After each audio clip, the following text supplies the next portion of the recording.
Excellent. Gramercy.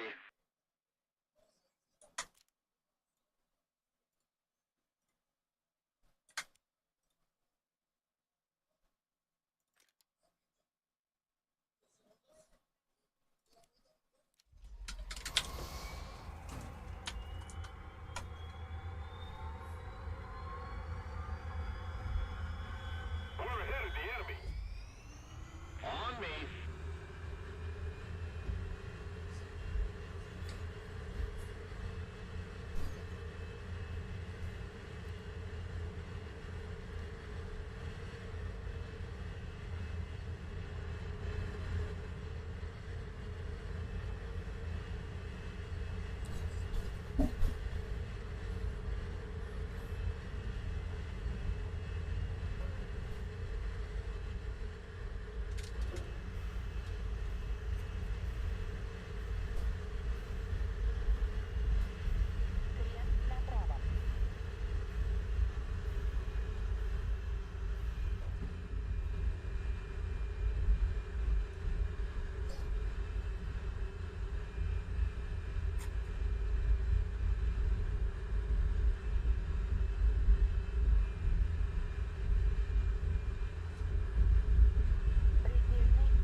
On me. Guide on me.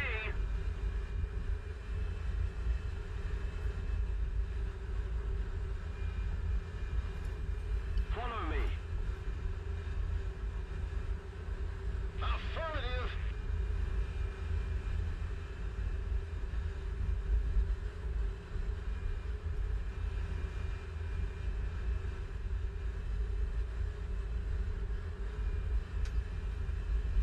Attention to the designated grid zone.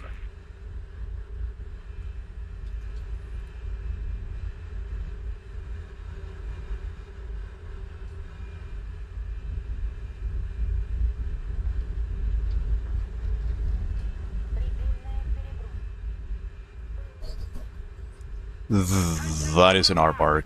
Aardvark, aardvark. Follow me.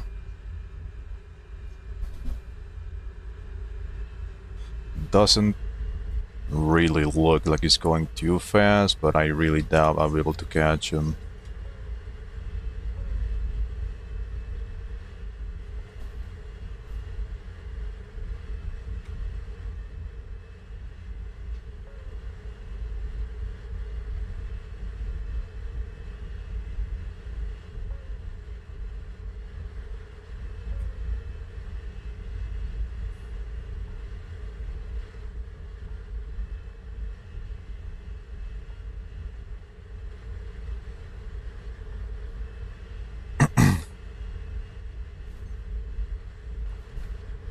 Let's see.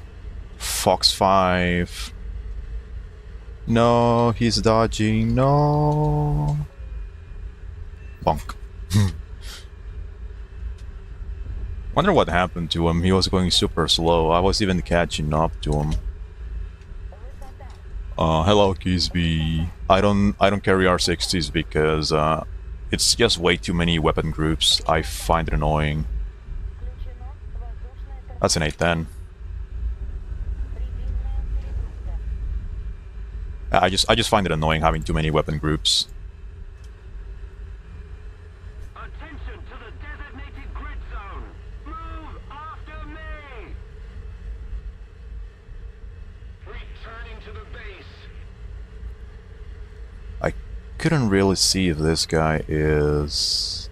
Oh, there's two 810s. That's gonna be an issue.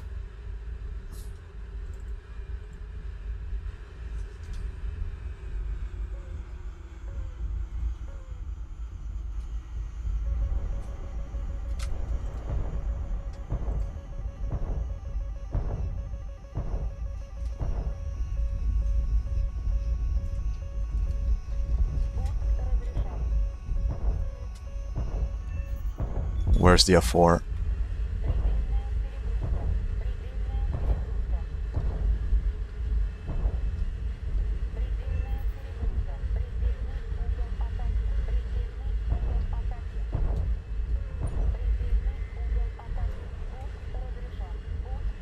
Oh, it's going. Oh, nice. It's actually worked. Didn't spin out of control. Now, where's the other 8 then? I know there was another one, but I don't know what happened to it.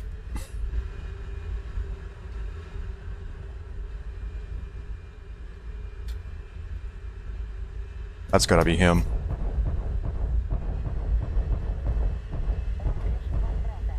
Indeed.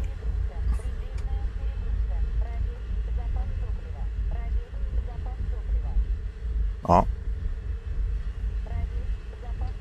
But he's gonna force the head on. Oh, he lost sight of me. Yeah, he definitely lost sight of me.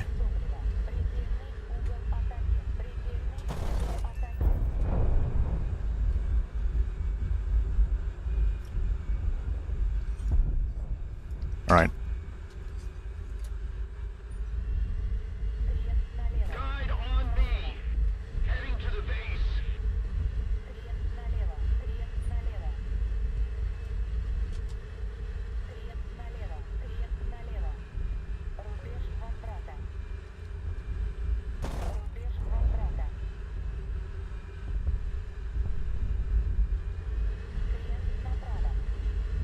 Heading to the base.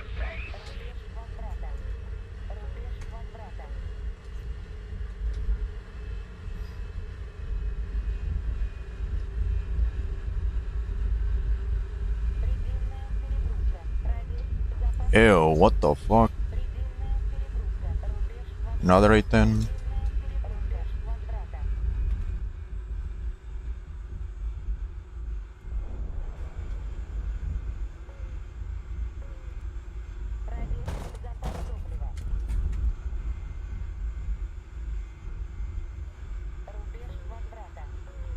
I don't really see anything. Oh, that's him.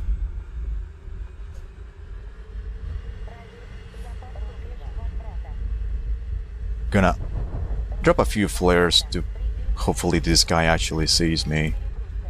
I'm gonna bait him.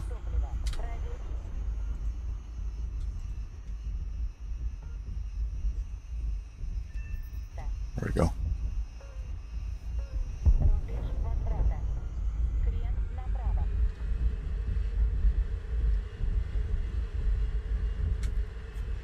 Somebody capturing, actually?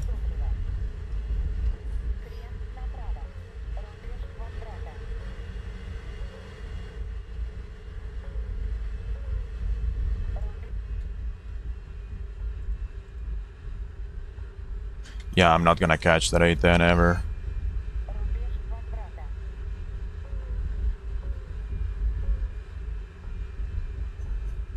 Now, where's the guy that is supposedly capturing this? Grid square. Guide on me.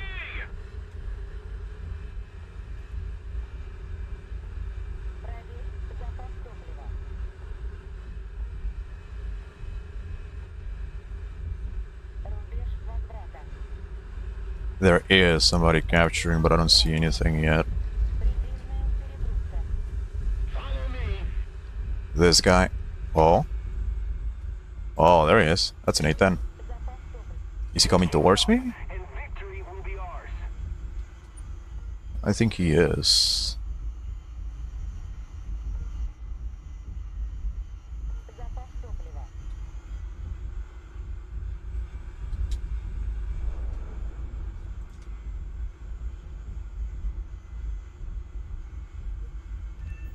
Bomb.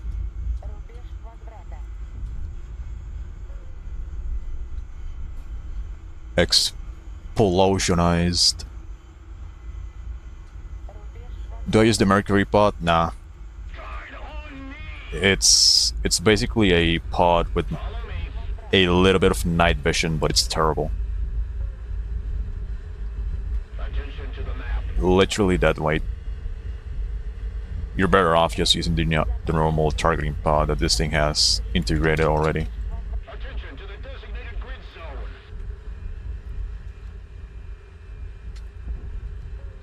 This fucking guy just crashed. Wow, well done.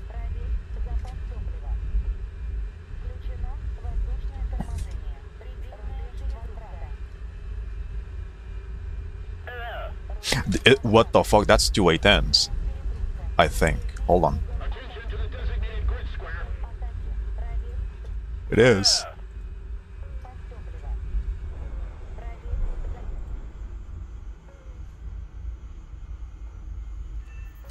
One down.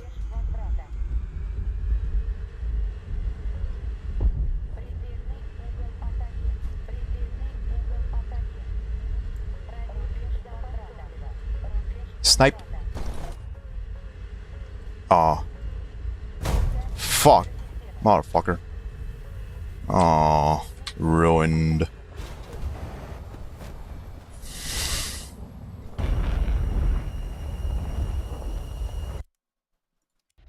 Should have just enabled periodic.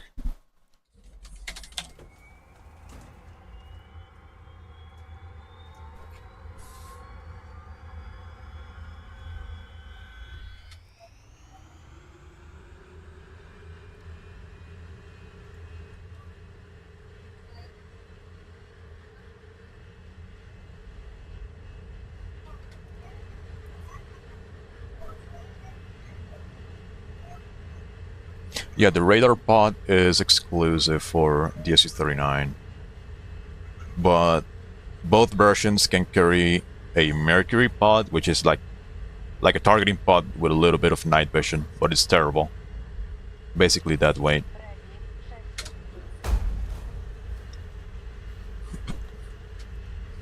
That's unscheduled, unannounced weight reduction. Don't worry.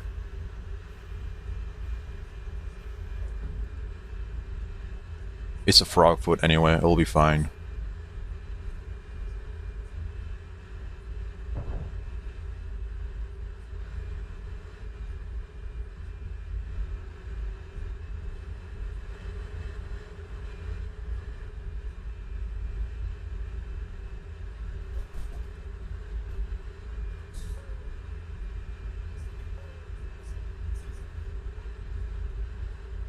The enemy has captured the zone.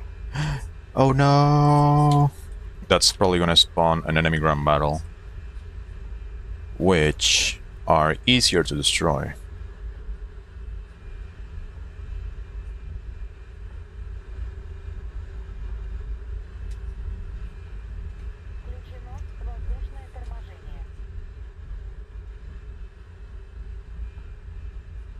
That's a Phantom. Somebody dogfighting a Phantom. Move after me! Attention to the designated grid zone! Oh, there we go. Enemy ground battle.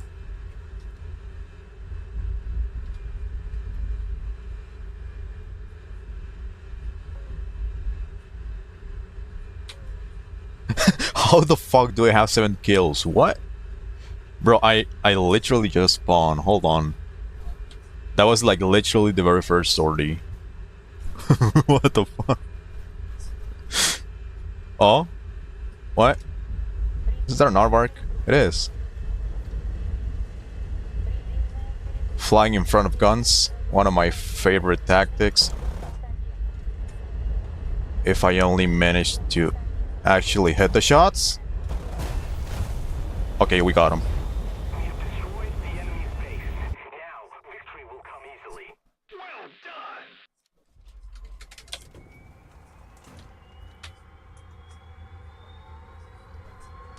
Misjudged the turn from being too heavy. Scoreboard. Move after me. Cover me.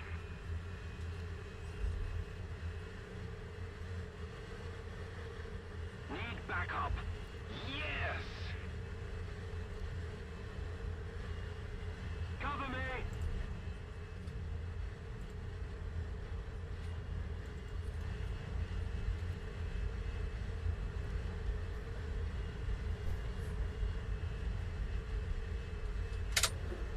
Somebody cover me.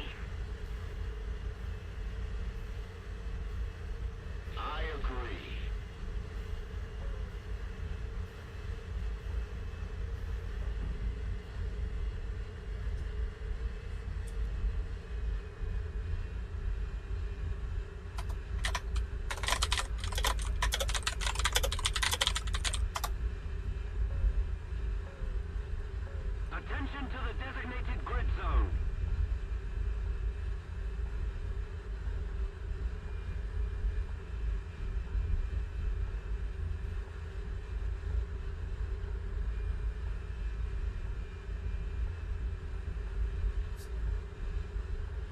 Attention to the map.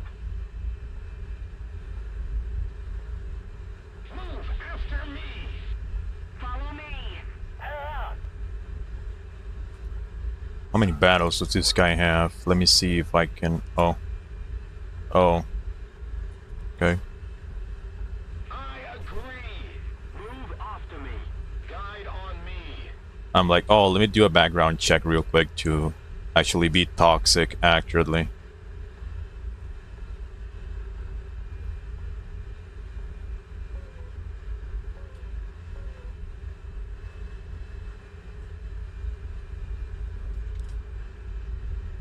Включено воздушное торможение. Yes. Move after me. Длинная перегрузка. Aha.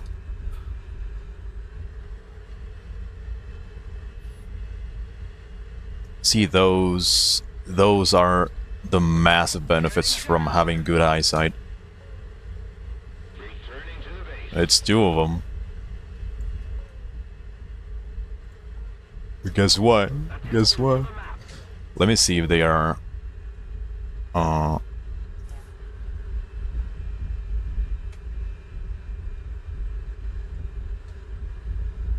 I'll fire 73, I don't care. Воздушное торможение. Bunk. Here's the other one.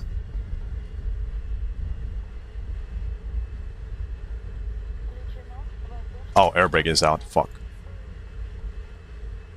высота.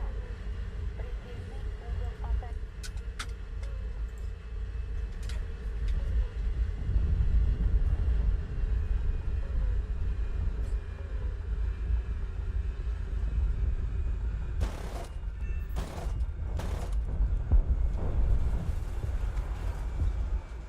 No idea what happened to my missile, but it doesn't matter.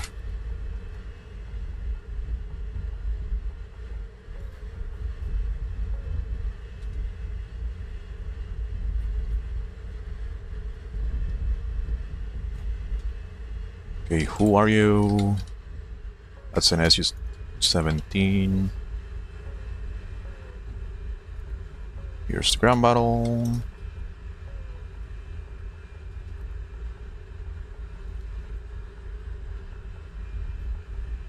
On me.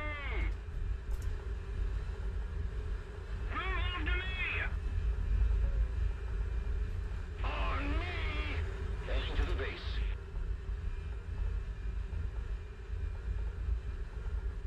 Returning to the base.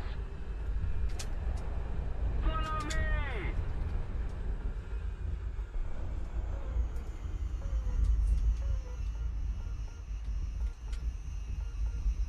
Включено воздушное торможение. Включено воздушное торможение.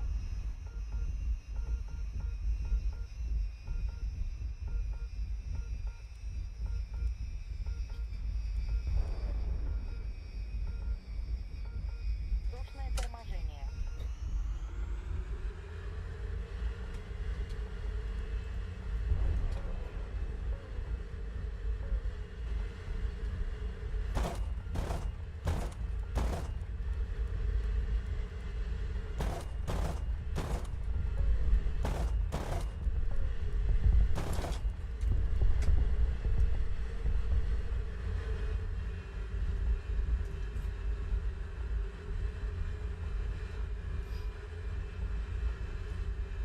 A little more effort and victory will be ours.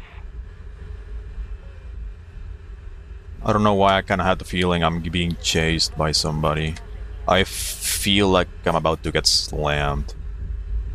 Предельная перегрузка. Nothing behind me. Рубеж возврата. Радиус запас топлива. There's something around here though. Move after me. That's an F5. Радиус запас Guide on me. Клиент налево. Клиент налево.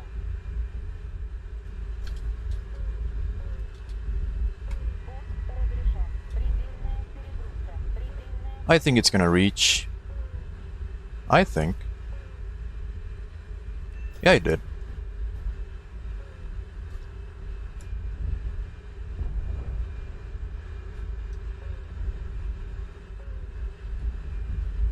How about this guy? Aardvark. Where's the A-10s? Where are the A-10s?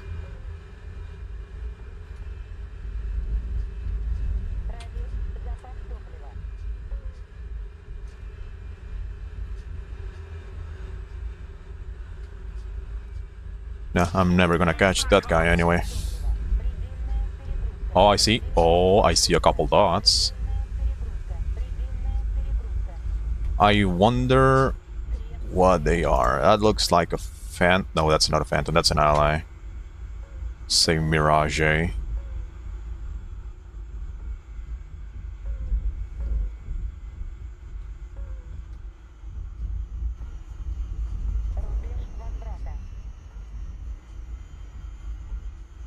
Let's keep the pressure on.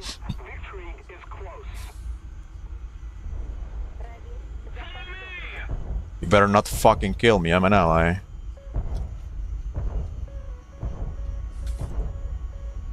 Fucking idiot actually shoots at me.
You gonna fight me or not?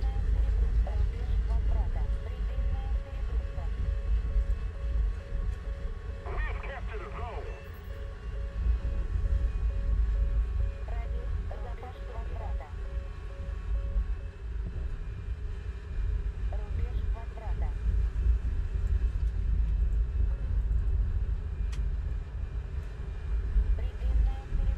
Oh, he's cooked.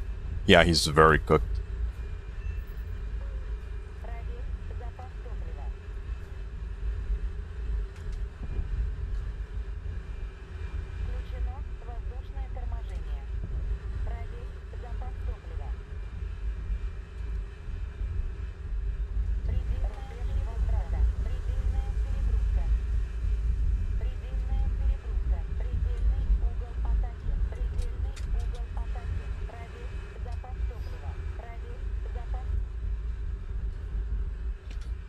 Where's the little tanks?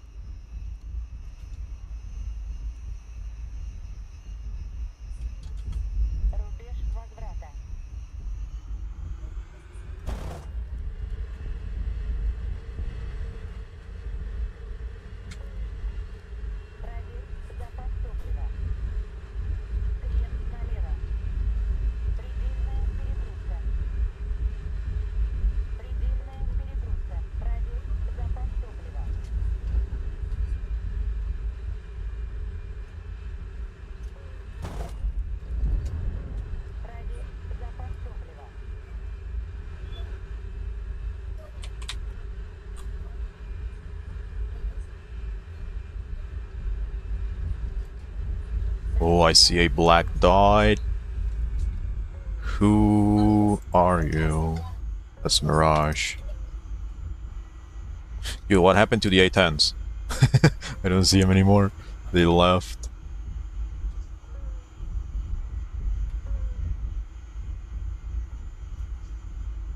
Рубеж возврата. Рубеж возврата.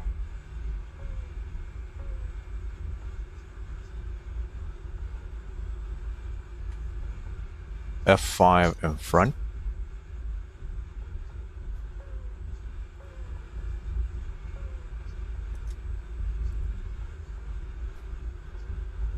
Проверь запас топлива.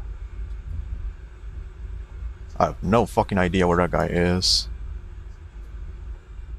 But I see a phantom here. Запас топлива. Крен налево. Крен налево. Oh, he's on top. Okay.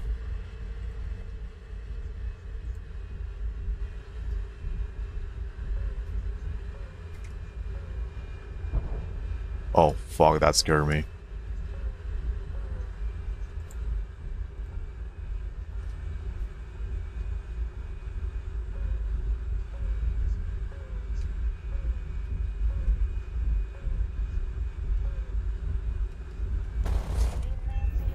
Предельная перегрузка. Предельная перегрузка. Предельная перегрузка. Предельная перегрузка. Рубеж возврата. Предельная перегрузка. Предельный угол атаки. Предельная перегрузка. Предельная перегрузка. Предельный угол атаки. It's my kill. It's my kill. No, it's mine. Fuck, I'm out of ammo. Oh. Включено воздушное торможение. Включено Okay, they gave me the kill anyway. Oh, guess what I'm seeing in there? Guess what's that? Guess what that is? Somebody cover me. Move after me. Oh, excellent. Oh, you guys see what I'm seeing? Oh, that's a free kill. That's a free kill.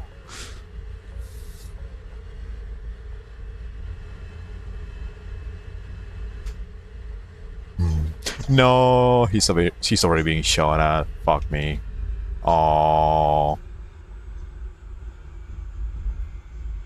bullshit. проверь запас топлива. Fuck you. On me.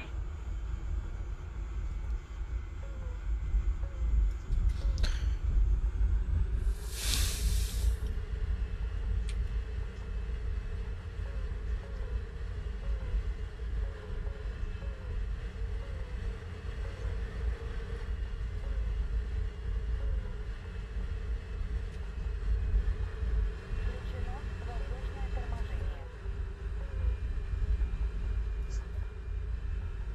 On me. Follow me. Move after me.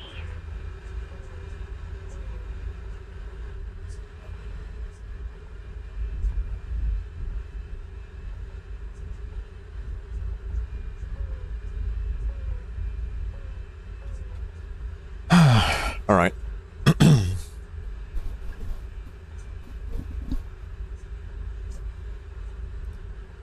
Holy fuck, 5 viewers, man. What the fuck are you guys doing with your life? Could be watching a better YouTuber like Defen or something.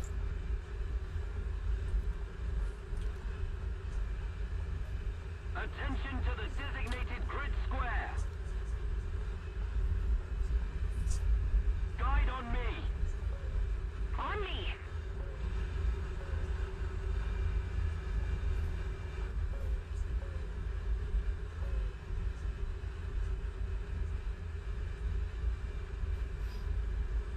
Follow me.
Включено воздушное торможение. Guide on me.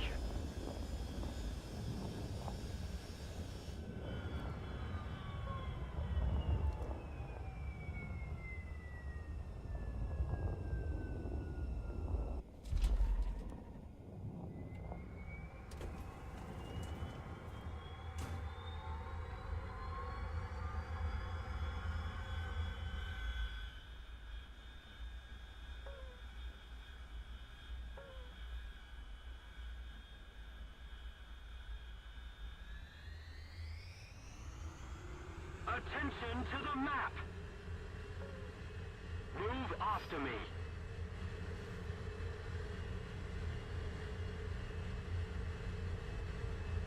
Attention to the map.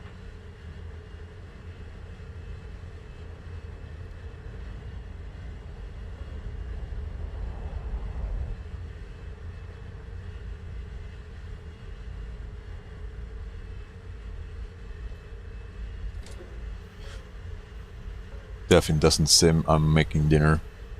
Fair. Fair, yes. We all know sim is the best game mode. Attention to the map. There's already like 1 million people making RB content on both air and ground, but barely... I think barely anyone just plays sim, or at least is competitive enough in sim to like actually draw people's attention. I'll have a look at top tier after this match, see what's going on.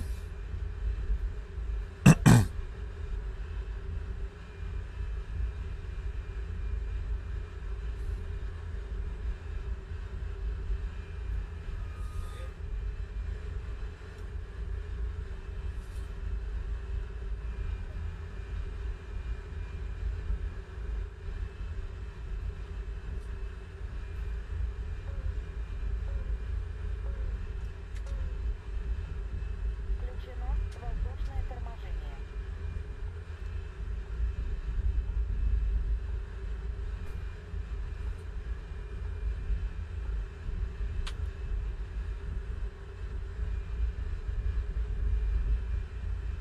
I cannot understand what happened this match.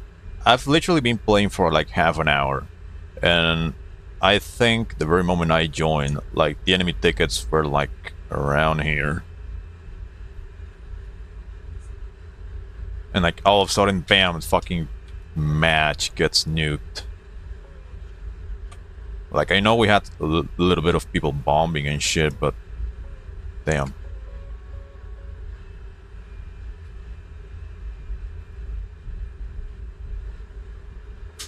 Move after me.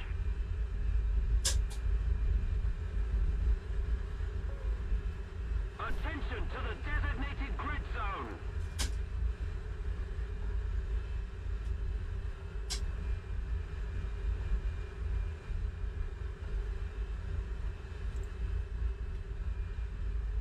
F5.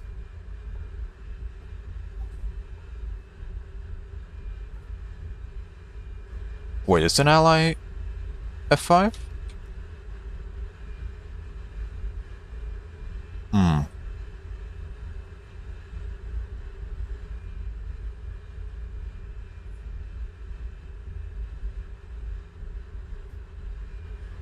Okay, no, it's an enemy F5. It's just that the other guy was not spotted yet.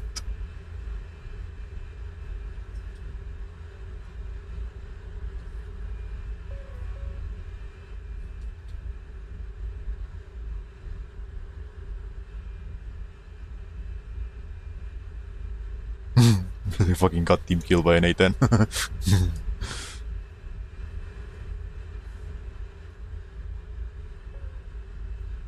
Bro. Okay, well, these guys are special, seems like. Attention to the designated grid square. Trigger happy.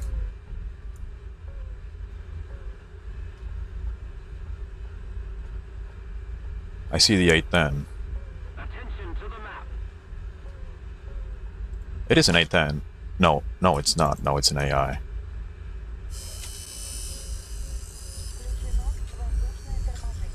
That one... Nope.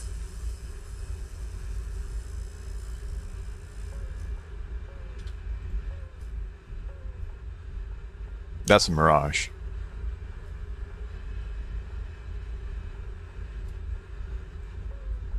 AI, also AI. Move after me. Guide on me.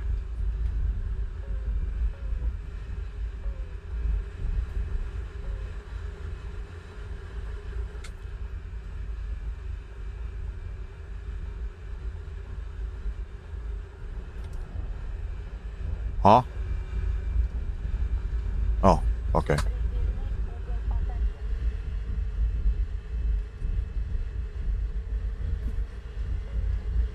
Do I trim this 25? Yeah, you kind of have to trim it, always. Otherwise, it's like completely impossible to fly.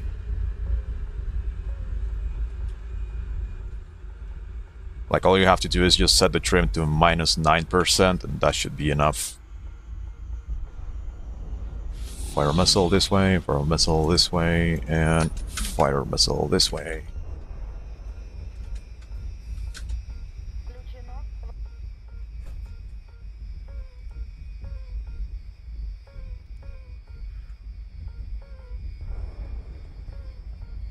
Воздушное торможение. Oh fuck, I'm probably gonna get cooked. Need backup. Attention to the designated grid square. Воздушное торможение.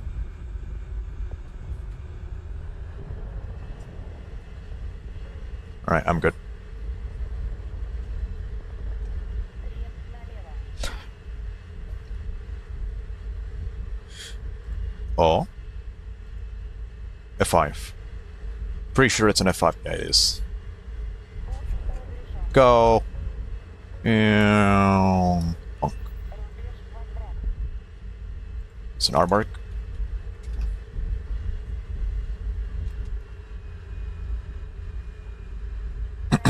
Запас топлива.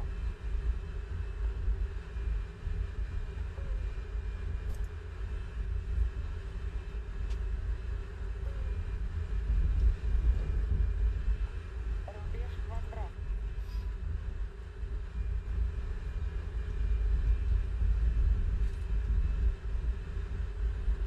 Рубеж возврата. Рубеж возврата.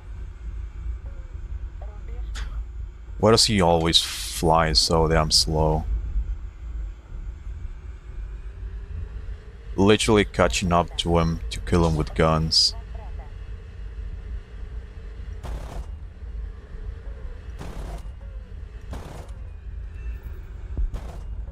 Проверь запас топлива. Oh yeah, he's super gone.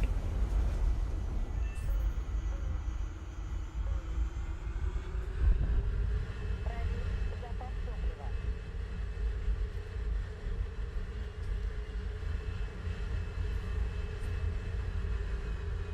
Проверь запас Okay, so here's the thing about DS-25, right? Hold on. предельная перегрузка. So here, I'm not necessarily overspeeding or anything, just like going under 900. If I disable the trim, you can see the plane starts pitching up very aggressively. Even if you have weapons, even if you're heavy on fuel or whatever, like plane always has a tendency to always pitch up at all times. So all you have to do is set the trim to -9%, and that's like more than enough to make it flyable. Проверь запас топлива. Okay, who is that? It's Mirage. Рубеж возврата. Somebody cover me. What the fuck is he fighting? Oh, okay, that's an F5. F7, okay, that's the guy, literally him, asking for cover, so I'll go. Проверь запас топлива.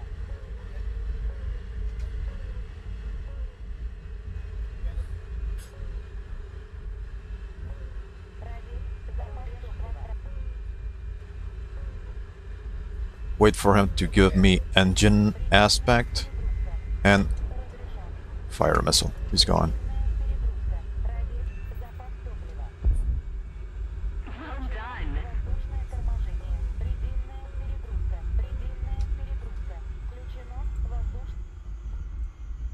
Here's the R-bark again. Проверь запас топлива. Проверь запас топлива. Крен направо. Крен направо.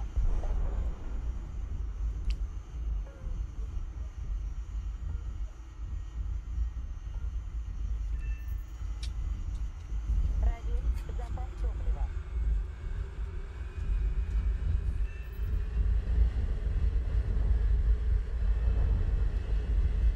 Проверь запас топлива. Крен налево. No, I'm ruining the font for PvE players. No. Рубеж возврата. Рубеж возврата.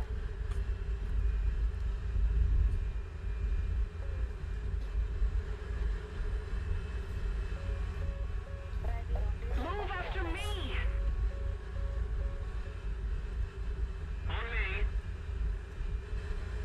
Attention to the designated grid square!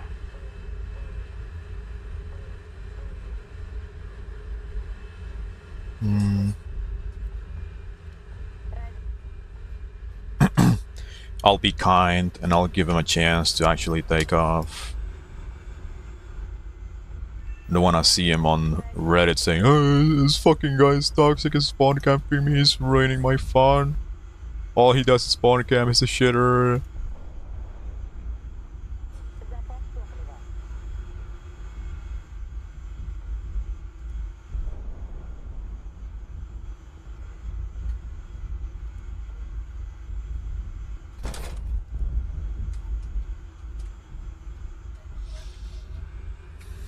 Крен налево. Предельная перегрузка. Крен налево. Предельная перегрузка. Предельная Attention to the designated grid zone! Move after me! That's me, buddy. Oh, предельная перегрузка. oh, somebody is shooting at somebody. Рубеж возврата. Who are you? That's 23. Рубеж возврата. That's Mirage. Проверь запас топлива. On me!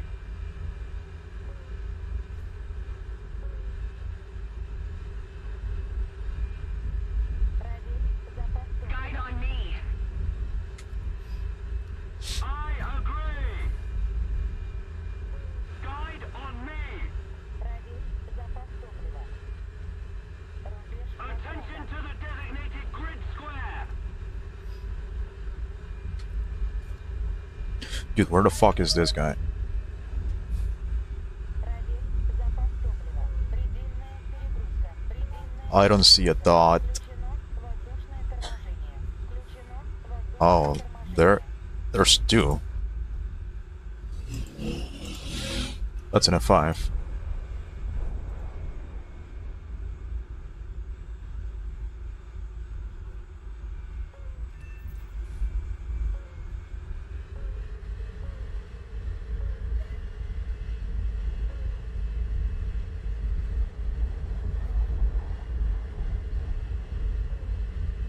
Dude, his ally does not see that the guy in front of him is burning. He just, like, ignores him completely.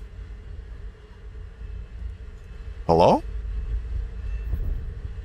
Like, brother, your ally was burning in there.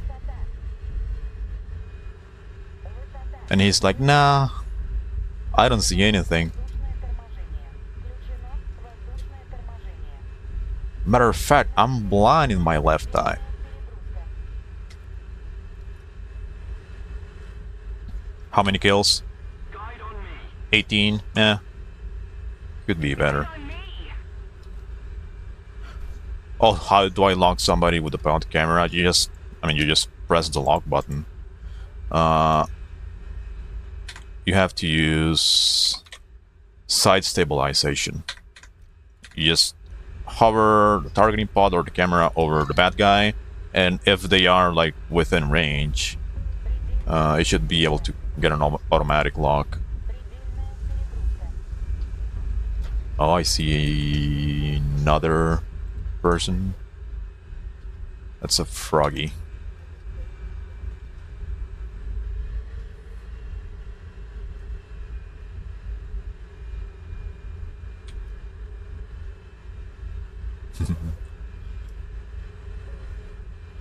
Oh, there's an F4. I kind of want a dogfight, but they're not making it past the merge. Look at this guy. Look at this dude. Does he see me or not? I think he does. He should.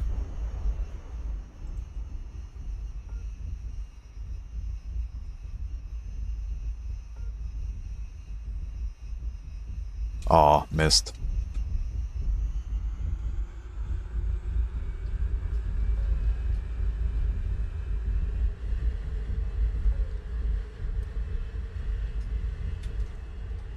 Move after me.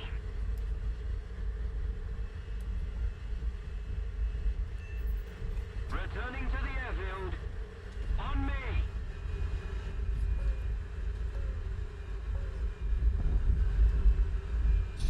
Alright, I'm RTV.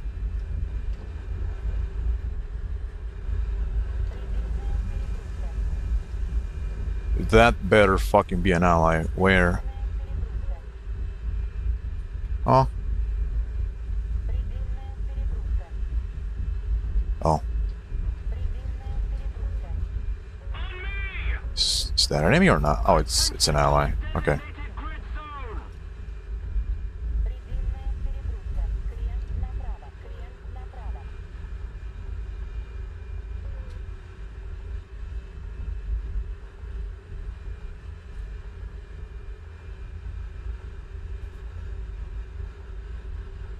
Using AGMs on planes in an actual match goes hard. Dude, I think I've only gotten like 4 kills with either missiles or guns. Everything else has been with ATGMs, I think.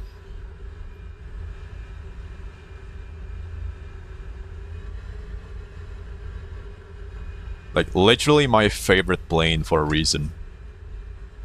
It's hilarious.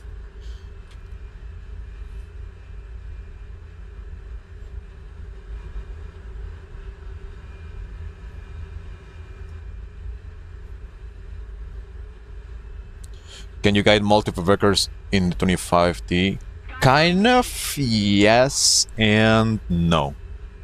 Because of the way they work.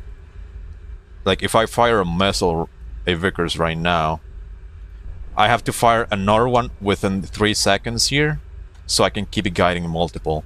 You can see here, once the countdown is out, if I try to fire another one, I will lose guidance on the first one I fired.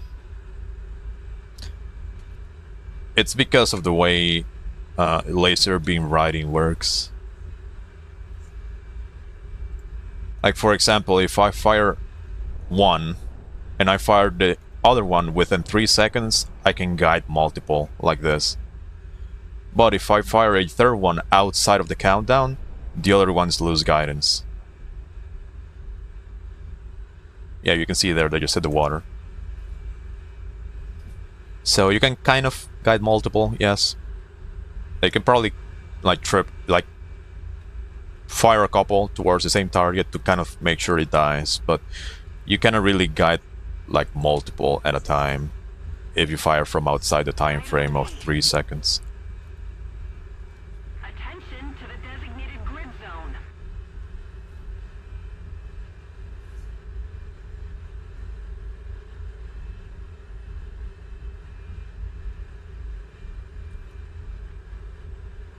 They have 100 tickets left. Yeah, well, I think my allies are just gonna bomb a single base and we should probably win.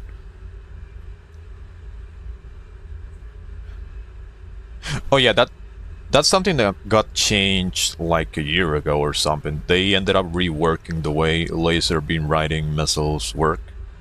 So I think K-50, 52 cannot do that anymore.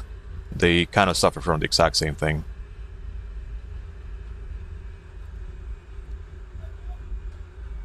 So they can, like, in theory, guide multiple at a time, but it's only within like a very small time frame.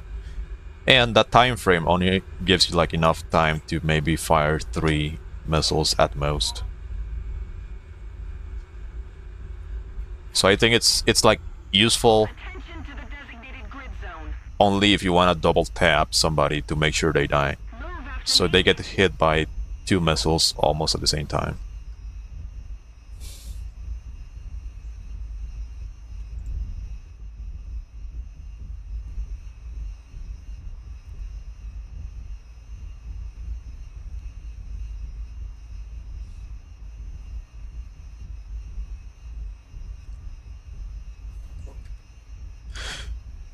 With anything laser guided, you can only launch at one target. That's not really true. It's only for the laser beam riding missiles like the Vickers. Включено воздушное торможение. If it was like normal laser guided weapons like GVUs, DKH-25s, and all those like big chunky missiles that actually follow a laser, then yeah, you can fire as many as you want, but all of them are gonna be homing into the very same laser. So Включено воздушное торможение. what a fucking useless piece of shit. Follow me. Включено Follow me. воздушное торможение.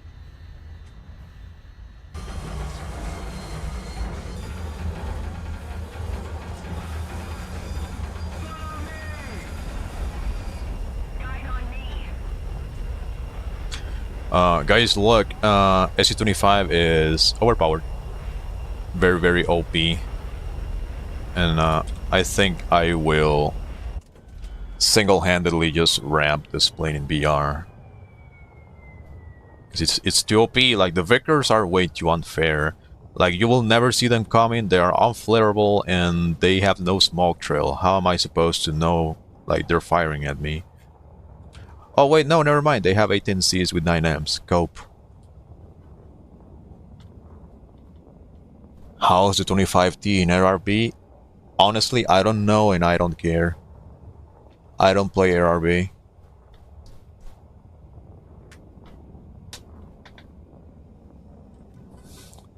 Alright, the fucking match is already won, so might as well just leave. I have done my job.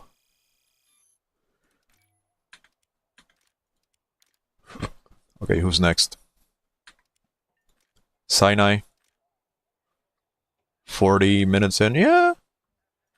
I'll pick MiG-27K. See if there's actually ground battles in there. If not, I'll just play MLD.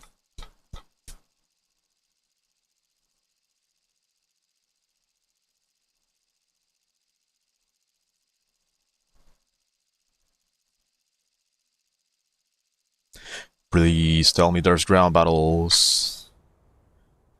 Seems like there... Seems like there's not.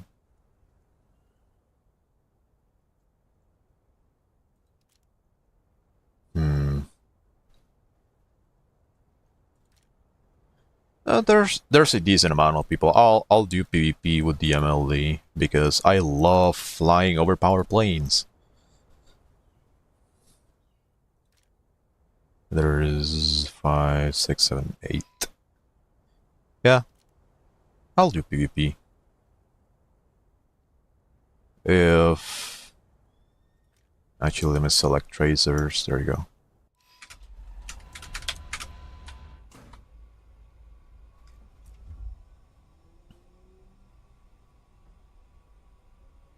What is your sim loadout? I sometimes play sim, so it's nice to know. Loadout on what? The SU-25? Well, I always take the Vickers. On the inner pylons, you take the KH-29Ts. On the outer pylons, you take KH-25s. And I only take R-73s. I don't take R-60s because otherwise I end up with way too many weapon groups to cycle through. And that's just really annoying. So I prefer to not take R60s at all.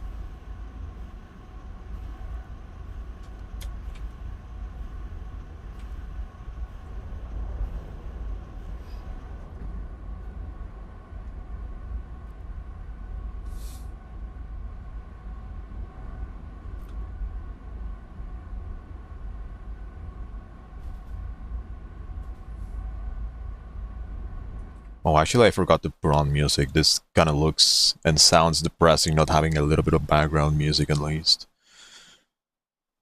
I should probably stop being a fucking lazy ass and look for more playlists or just make a super gigantic one, like copyright free or whatever.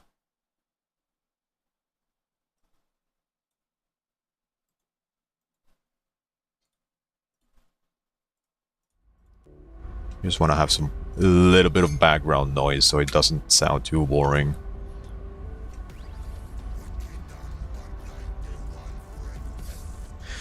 Yeah, they're on 60s and not super dependable. That's true. Yeah, that's why I don't really like suffer too much if I don't take them. There's somebody here, right on the deck.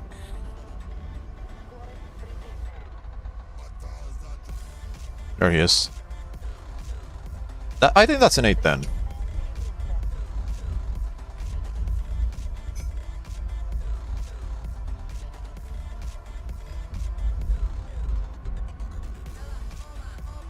He sees me. Yeah, he definitely sees me. I'm just gonna run away.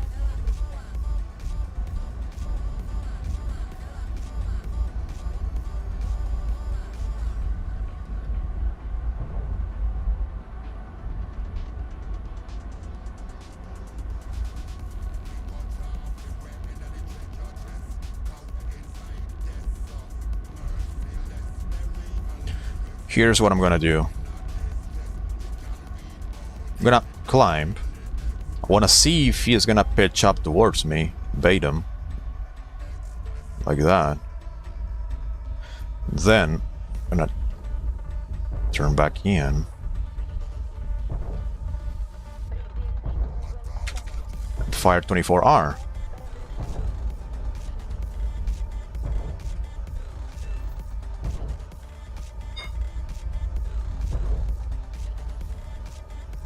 I didn't want to gamble it being an 810C with 9M, so might as well play a little bit safe.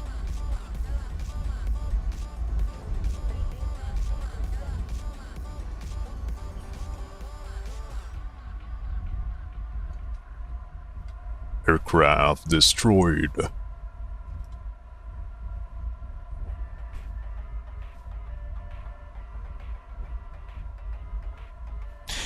How many times have you seen missiles fly past because the IRST saved you? How would the IRST save me?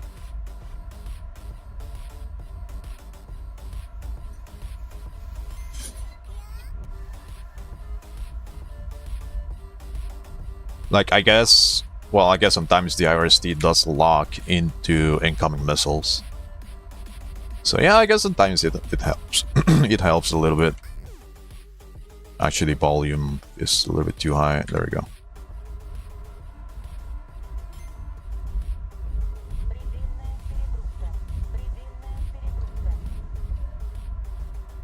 Oh, enemy. We shall intercept. Kill. We must kill. Hunt.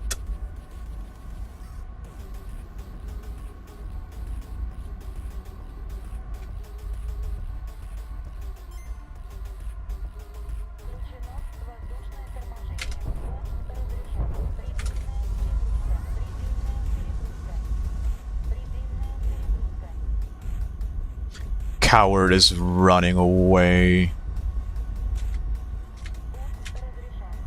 Okay, I'll just chase him. I'm faster.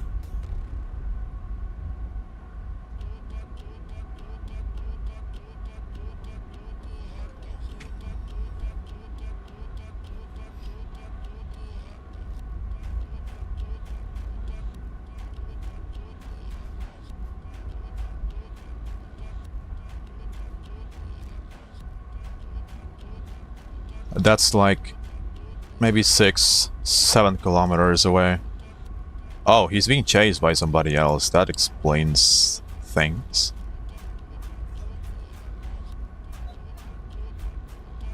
Oh damn, he died to the fucking super dog shit ass super slow missile. Or somebody else here too.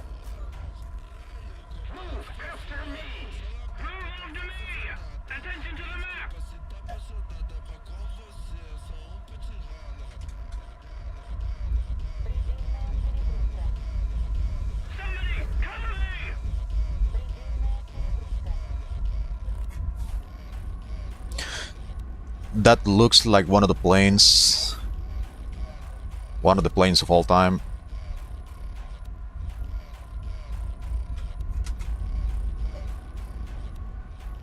Doesn't look like there's anybody else behind, so I shall be careful, not overshooting. Don't overshoot. Aim. Okay.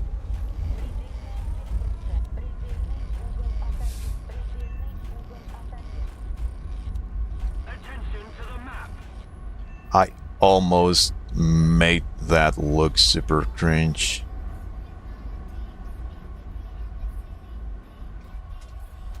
That's me. No. Careful. On me!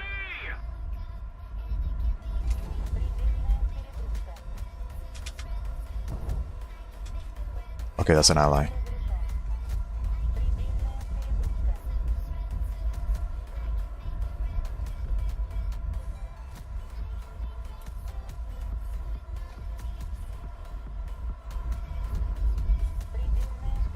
Okay, right now my vision is artificially nerfed because I have my fucking cat in front of me on my desk. Temporary status effect. Lasts for 15 seconds, reduces visibility by 50%. Now, where is this guy? Found him on the deck.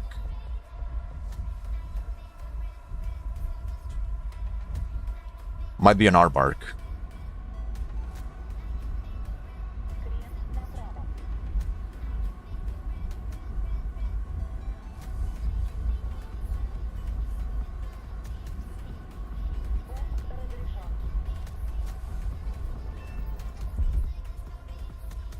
R60, the goat.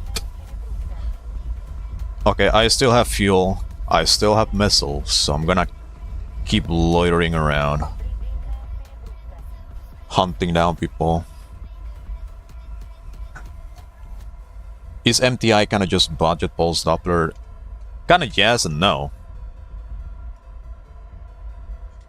Like,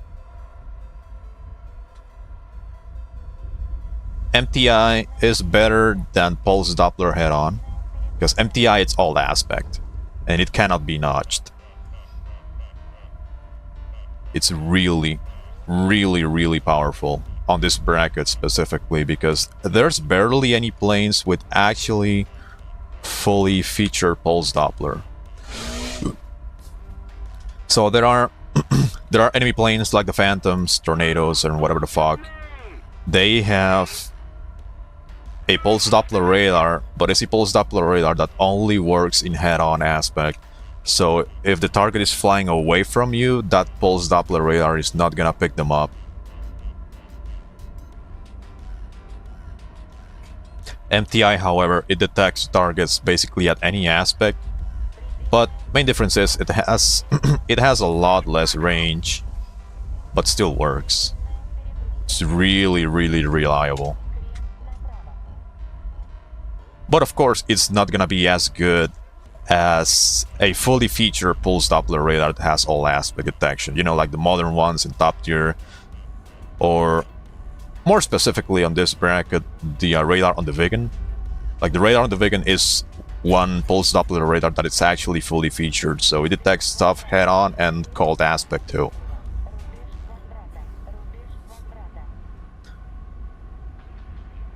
So MTI, better than pulse Doppler head-on, but not as good as like the fully featured normal pulse Doppler.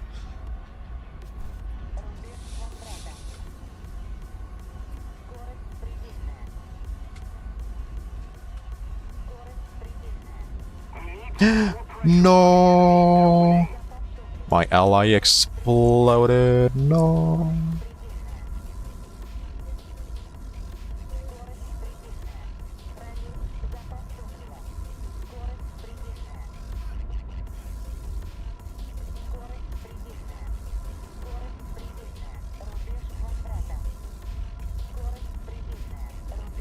I don't really see anyone coming.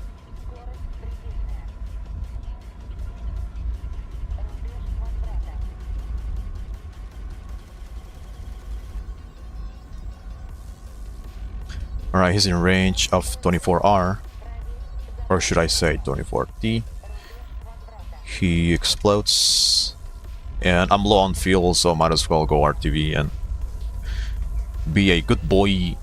Go RTV, save the plane, save the pilot, and get my useful actions. Because I have the habit of just going full commit, full suicidal, and I barely ever RTV.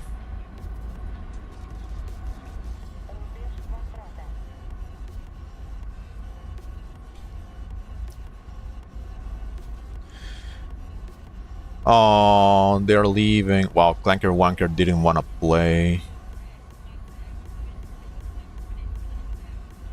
He's like, they're not allowing me to have fun on my cast-oriented plane with 9Ms. I don't feel like playing anymore. He's probably gonna go back to fully mixed 13.0.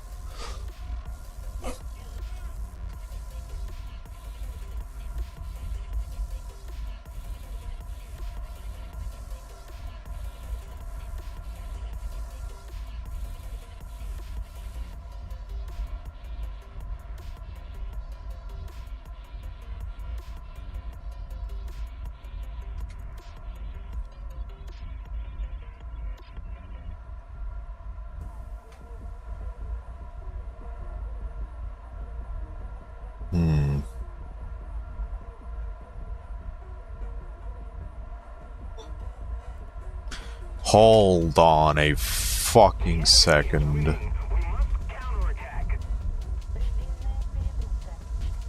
Who the fuck are you?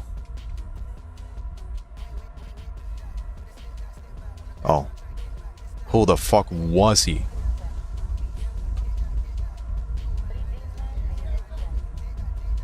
He exploded.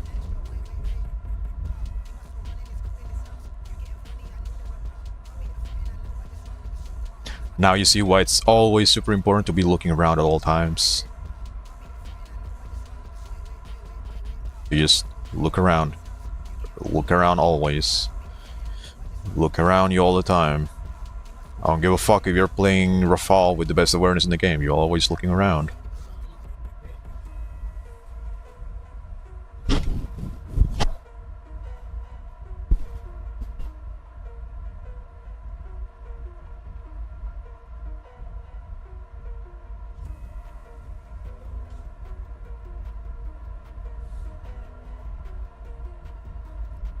I don't even think you need like superhuman vision to do what I do, but like you just get used to looking around and try to pay attention to any kind of movement or black dot you see around you. You just zoom in, squint a little bit, kind of get an idea what they're doing, where they're going. And then if you're not sure, you can just always point your radar towards them in IFF. But like, if you expect your radar or sensors to do the entirety of the work for you, you're kind of cooked. You always have to be looking around. Always, always, always, always, always, always, always, always.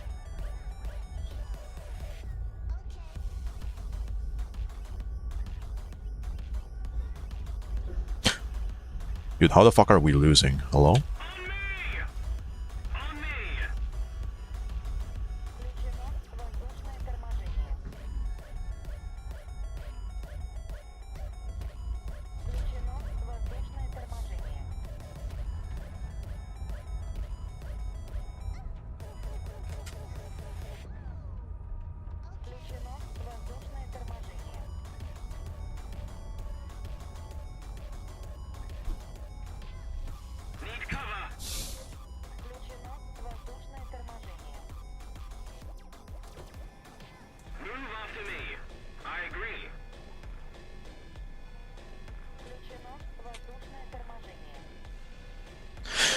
Alright, well, a few of them left, but we have a couple of guys who joined back, it seems, so...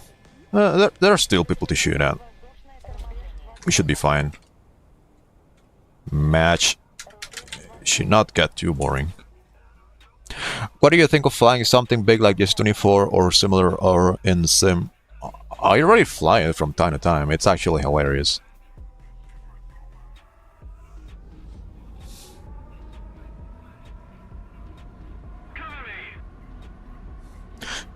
SU-24 honestly kind of fun for dogfighting because it retains a lot of speed. And the only thing it's missing, it's like instantaneous turn. So if any of you have ever flown the SU-17 or on sim, you will notice that you kind of have like decent, like a hilarious sustained turn rate. So, like you can just keep turning with all the wings all the way out, and you retain a lot of speed. But you cannot really like pull super duper hard. It's hilarious for dogfighting. And overall, I like using the S-24 to fire ATGMs on A-10s because they just cope. It's funny. It's fucking funny.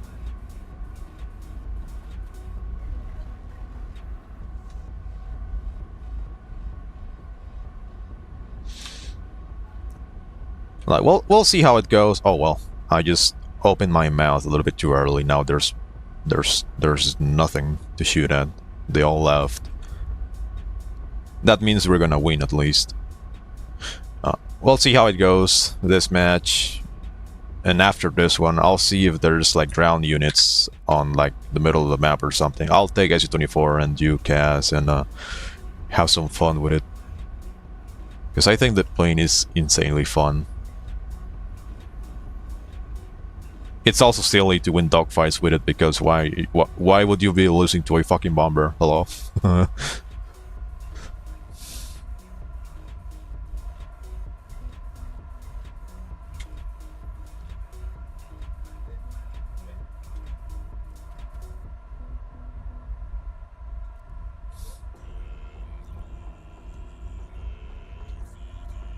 Who is that? Okay, it's an ally. Bro, why are you not capturing? This motherfucker is going RTV instead of capturing.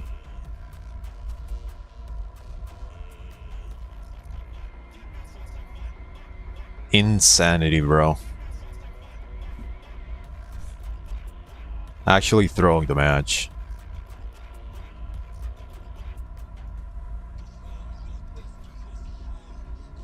Fucking irresponsible simmer.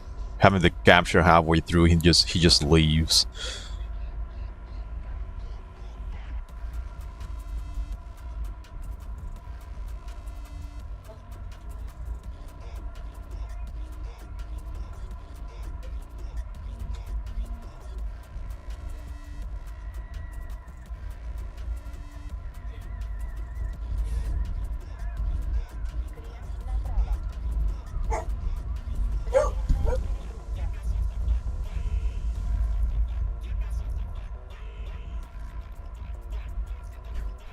He's probably out of gas. You know what I would do if I was out of gas? I would glide inside the capture zone, at least. Because he was literally like almost done, pretty much halfway through, and he's just like, oh, I'm out of fuel. Good luck, guys. Incredible people nowadays, bro.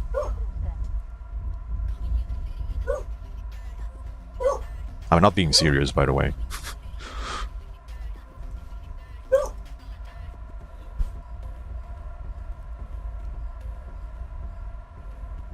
Or maybe I am. If we lose this capture point because the time runs out, I'm gonna be pissed. And I feel like that's exactly what's gonna happen in just a few seconds.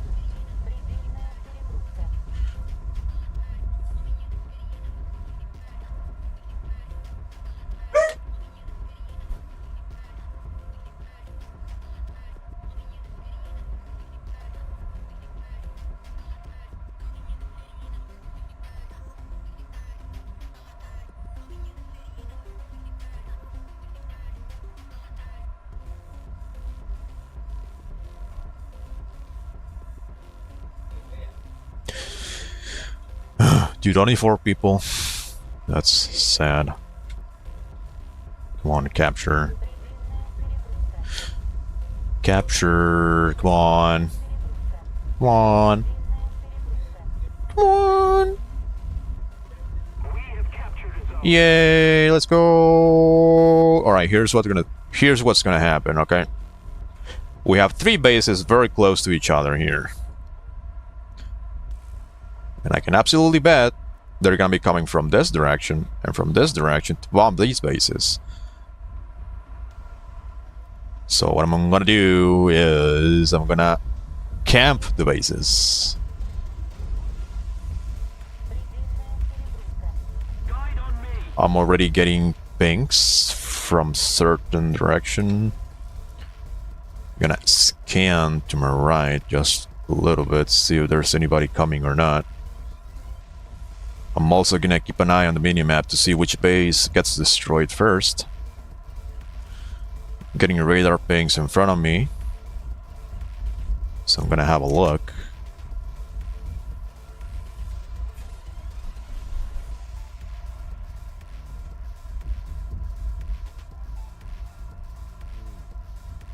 There he is.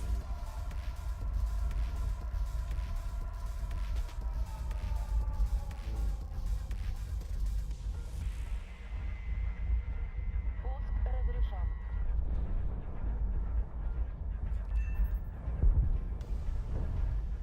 That's one.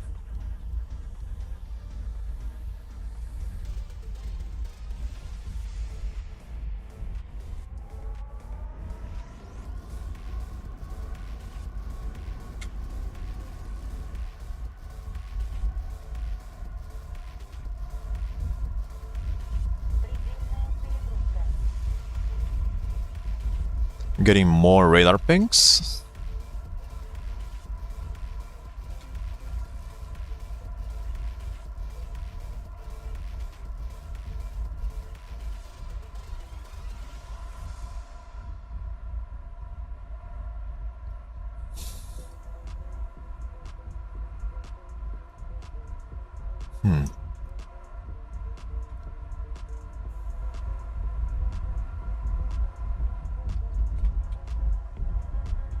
Okay, we have a couple guys who joined. Предельная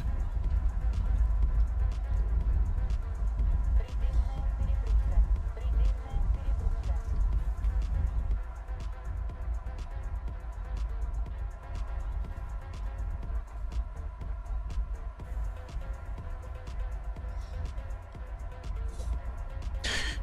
You can never see yak shit when you play sim. Well, it definitely takes some time getting used to it. And at the same time, like having a good monitor definitely helps a lot. So, oh, who is that? So like in my case, I switched to a 1440p monitor last year. And that kind of increased my vision like by 60%. Like I think I was already pretty damn good at just seeing dots overall and whatnot, but like having a better monitor definitely make a gigantic difference, at least for me.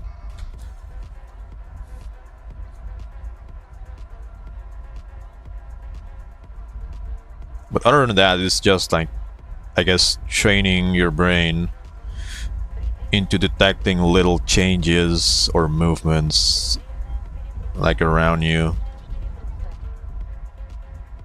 Like I got really fucking good at just detecting dots all around me so easily. I don't really know how I did it. Why don't I play MiG-29? Well, first of all, it's a very fucking sad bracket, and it's also a very fucking sad plane. So there's only so much cock and ball torture I can handle, and more like the MiG-29, more than just being bad, like I just don't like it, not because it's bad, but because it's heavily disappointing.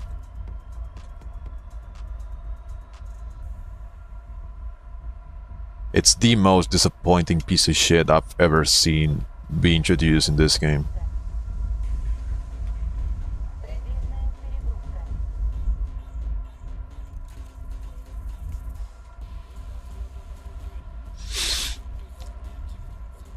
Like I would say a very significant amount of people, like all around the world, pretty much. I'm talking about actually IRL. A lot of people all around the world are usually exposed to like aviation due to like modern planes, so like 4th generation onwards. And you know, MiG-29 and Su-27 and all their variants are like really damn fucking iconic in real life. And you know, if you're a little bit exposed to like quote unquote the world of aviation, you will also have a lot of exposure on MiG-29 and Su-27, and you will read about the capabilities those planes had during their prime and even nowadays, and you're like, damn, these fucking planes are insanely fucking cool, right? You would think that. But then you jump into War Thunder hoping these planes will meet your expectations that you like got from real life, and you just end up like getting the most fucking dog shit ass disappointment ever in your fucking life. So Flanker and MiG-29s have to be the most disappointing planes in War Thunder when it comes to just not meeting expectations at all on what they were supposedly capable of doing in real life. And not even supposedly, like you can even see fucking footage, even from air shows, and you see the fucking kind of crazy shit they're capable of pulling off. But in War Thunder, their planes are just fucking miserable, dude. Don't you like F-14 spamming Phoenixes right on the runway? Yeah, and that's exactly the reason why I sometimes feel no remorse whatsoever when I spawn camp them in top tier and I fucking push their shit. Because I've never seen fucking F-14 enjoyers hesitate to fire Phoenixes or Fakurs at the runway. So why should I hesitate in top tier to do the same?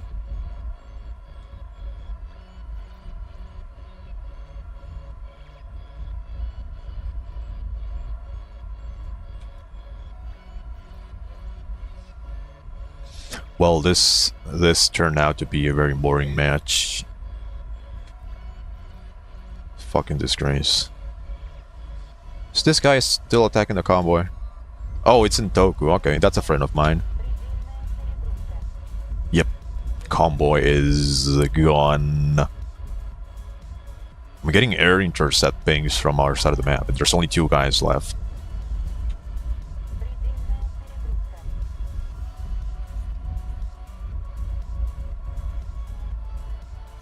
Muere sudadas.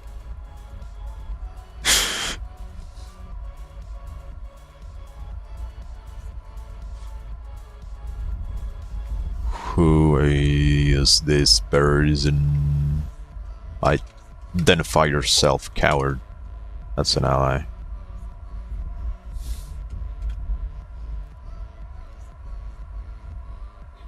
Okay, this base here just got bombed, so we know where he is.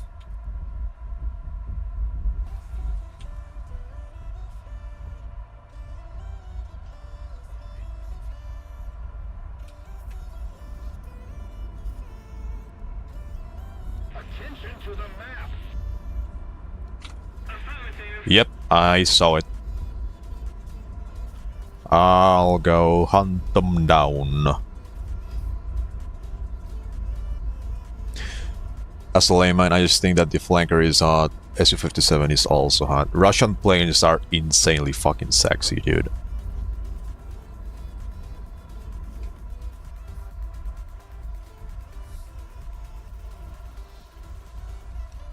Also, I've always been heavily biased against Western aircraft because when it comes to exposing yourself to the world of aviation, like you see Western aircraft just absolutely fucking everywhere, and I eventually just got tired of them. Like I think, damn, look, another fucking post of a fucking American aircraft. How exciting! This shit is fucking overrated. And then I look at Russian planes and I see they are usually the bad guys in movies and the bad guys in video games, and I'm like, you know what, I really fuck with this. I wanna be a bad guy too. So I became a flanker main. And I also became very toxic because I think being toxic in a smart way is really fun. And I I do mean that, by the way. Okay, so there's two guys. There's A10. Well, three guys actually. A10. This guy in Arbark. Bark. Ради запас топлива. Скорость предельная. Пуск разрешен. Пуск разрешен.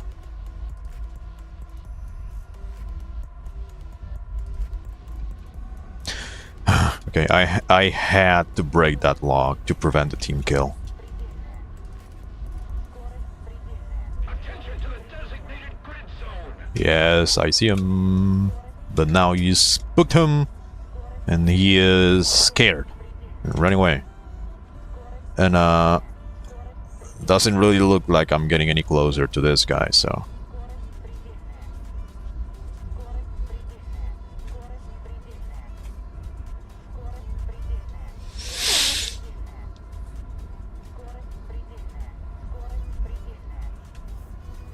Yeah, overall it's not like I'm gonna like it's not that I just hate Western planes out of spite or anything like that. Like regardless if they're good in real life or not, I really don't care. It's just the fact that I've been so damn overly exposed to Western aircraft that I just started appreciating other stuff.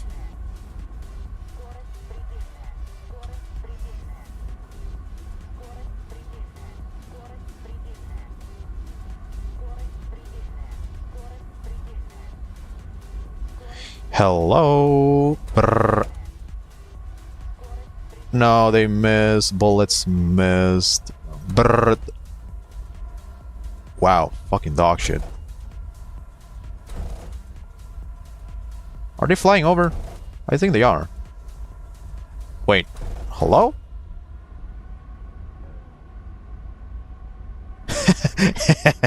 Dude, this gun is so ass. So ass.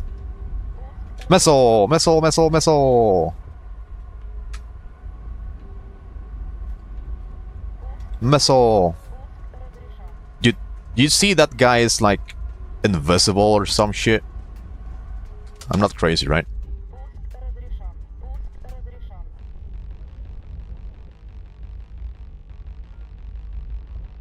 Nah. We couldn't catch him. Boring.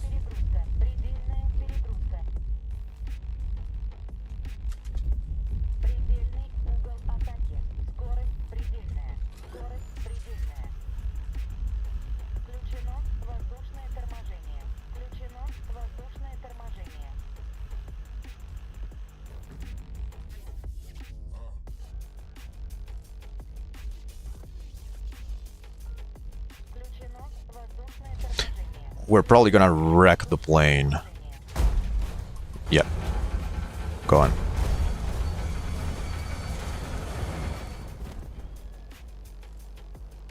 What's my favorite plane?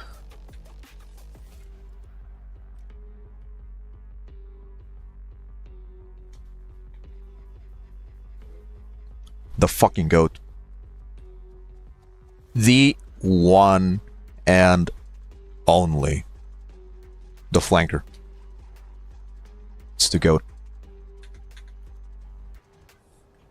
Do I spawn again? I'm probably not even gonna bother. Fuck this. Fucking boring ass match. Fucking dog shit US players don't wanna play. Can go fuck themselves.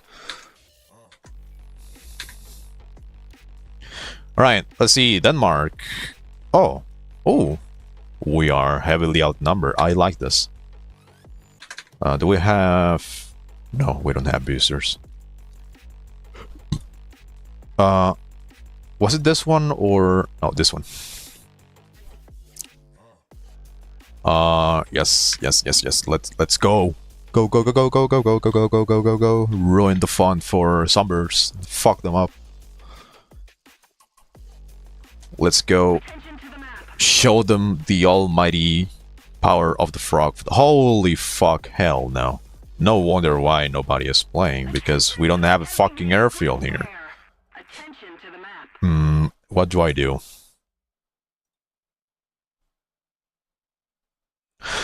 I would like to play Frogfoot, But I'm not gonna fly 70 kilometers across the fucking water to reach that.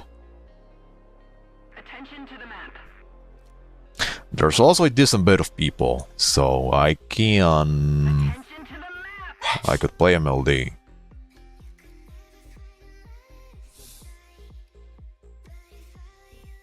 Yeah, honestly, no, I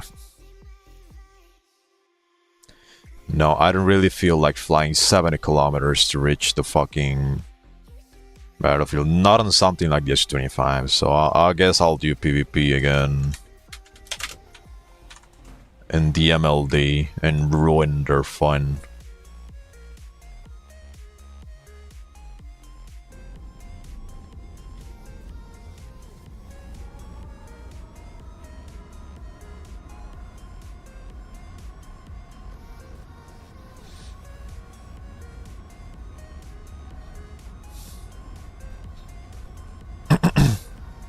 Attention to the designated grid zone.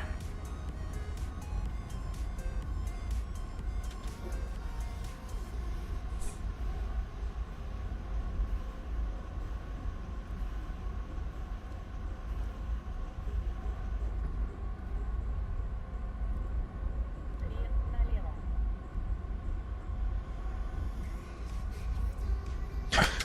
There's a base on that island.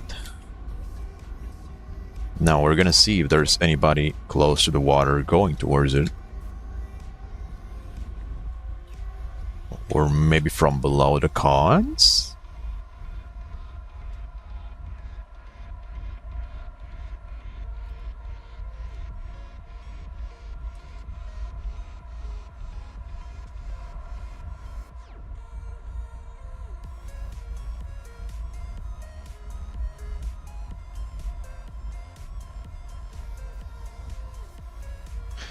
Sanity should kick in any moment now, and he'll exit the lobby. No. I don't know about you, but my beautiful mommy gave birth to a man. And real man would not leave the lobby when faced with difficulty. If I join a lobby, I'm staying. Once I spawn, I'm staying. Unless it gets like super fucking boring like the one I just left, but yeah. Like, I'm not gonna waste any of you guys' time just me flying around with a dick in my hand, like looking for two guys who are zombieing. I might as well do the exact same here, because at least there's like 1, 2, 3, 4, 5, 10 guys. There's 10. So 10 differentiators to shoot at. I don't know about you, but that sounds like a better deal.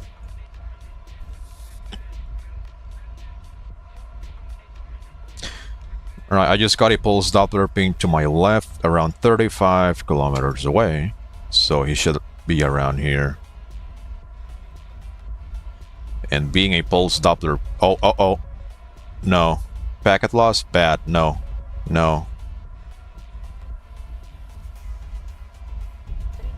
Okay, I think we are fine-ish.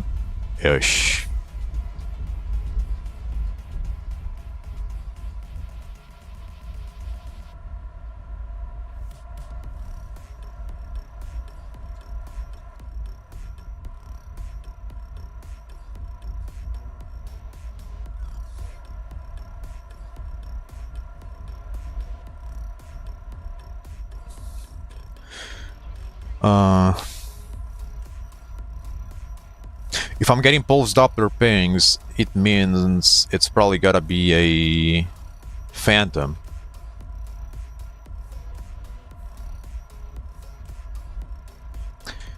And being phantoms, those pulse Doppler radars that they have only work in a head-on.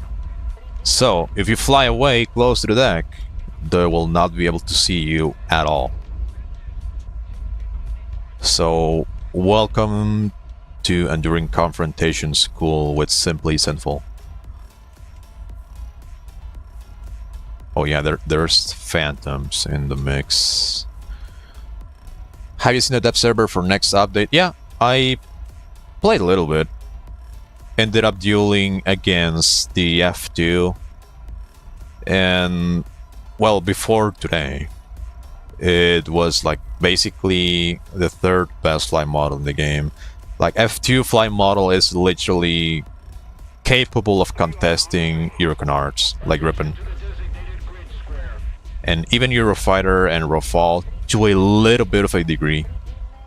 Because, like, the difference is not that massive, especially F2 versus Rafale. Like, the difference in flight model is not that massive, so I would say the engagement between F2 and Rafale would mostly be decided by either luck or a little bit of extra skill or just one guy having slightly lower fuel or combat weight than the other guy. But the thing is, the dev server got updated today and somebody told me that the F2 flight model got changed again. But I haven't exactly checked those changes yet.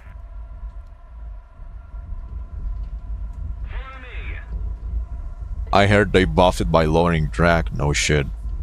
They buffed the third best flight model in the game as of this week. Cool. Good to know. I'll probably make a dueling stream tomorrow. Showcase a little bit what the F2 is capable of.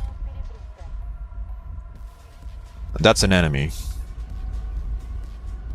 So I'm gonna get a little bit closer and just slam him in the face.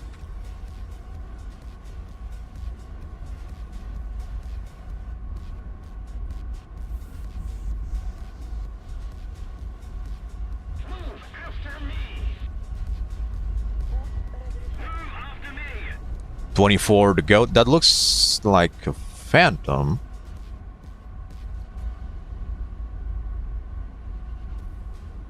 Move after me. I swear, if he fucking flared my missile, holy fuck, he probably flared my shit because he fired his own missile. Attention to the designated grid square. Alright, well, he is unaware, seems like, so I'm just gonna fire. R60! There you go.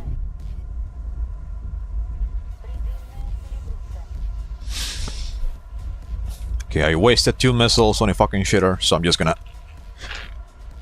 go easy on the afterburner, and I'm gonna start going towards their side of the map, because that's where all of them are.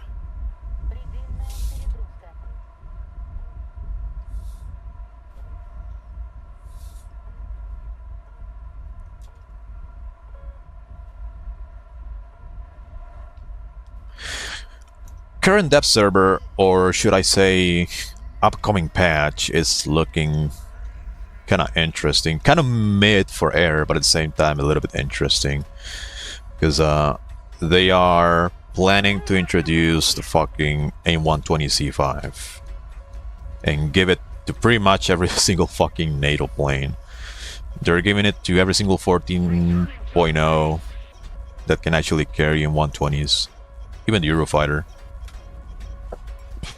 And I saw one of my friends mention, they just mentioned, that I think a bug report for the AAM4 got passed. I don't really know if it's been approved, but AAM4 could probably, holy fuck, oh, packet loss. AAM4 could probably get an upgrade on rocket motor,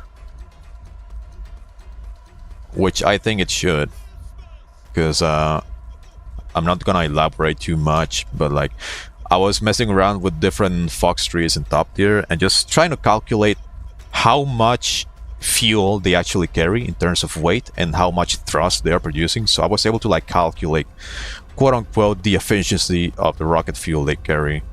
And so far, the worst missile in that department is the AM4. So I believe the AM4 is still artificially nerfed in terms of rocket motor.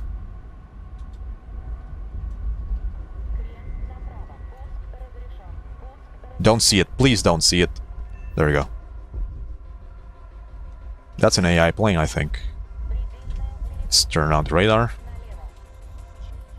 That's... Is that an AI plane? Oh. Oh no. Hold on.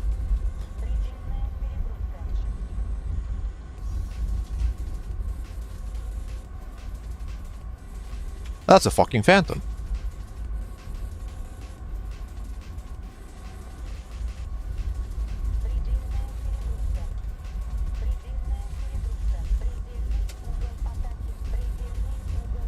Not me almost losing fucking visual on him.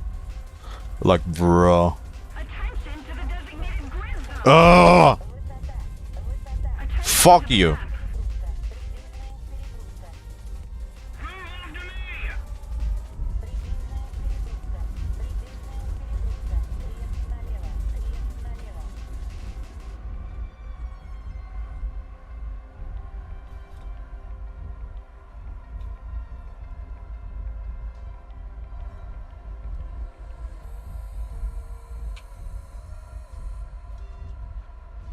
How dare you fucking steal my kill?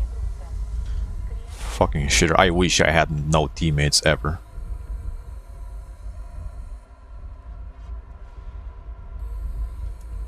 Okay, that one is an ally. And I'm pretty sure my radar or my RWR picked up somebody very close from around here. Maybe above the deck, high up or something. Clouds. Attention to the designated grid zone. There's one ally up there. Attention to the map. You should play the original flanker against Fox 3s. I could. It'll be a challenge. Because I wouldn't be able to do any sort of BVR, pretty much. But the thing is, it was very doable before Eurocanars got introduced. For obvious reasons, of course. But like, nowadays, I can only imagine how much fucking brain rot it would be. Okay, we got one. And...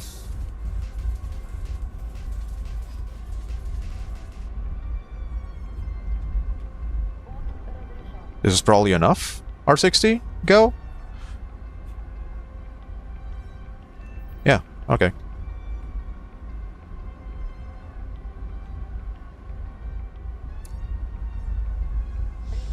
The M4 is artificially nerfed, and so is the MiG-29 flight model and R-77s. Yeah, MiG-29 flight model, I don't think it's like artificially nerfed, it's just that Gaijin is so fucking incompetent, they just... Attention to the designated well, grid square. they did what they did. As for R-77, yeah, I do think it's still underperforming a little bit in drag. But at the same time, like, Gaijin can pretty much do whatever the fuck they want with missiles for the sake of balance, so to say. And even if it's slightly worse in range, like in practical range, it's still really fucking good up close, so I'll take the trade-off. I think it's a fucking goated missile, still.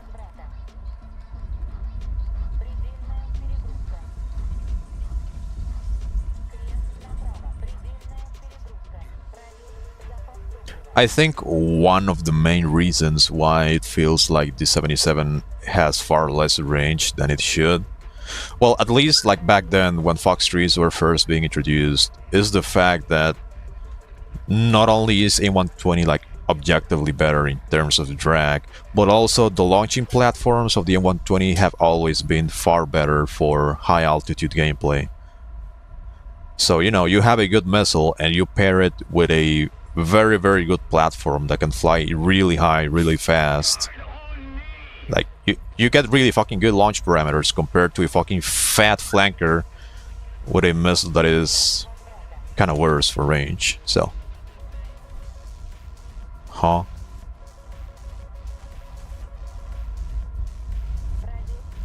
What the fuck did you say to me? Come here, bitch. What the fuck did you just say to me?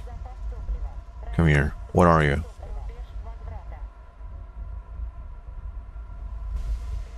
Move after me.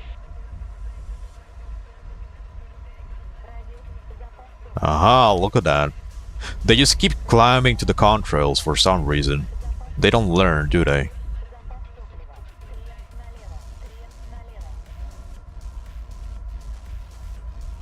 Oh, I see a merge there. Let's IFF real quick.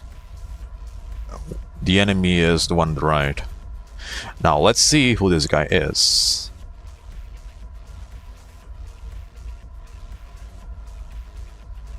Enemy. Okay, here's what I'm gonna do.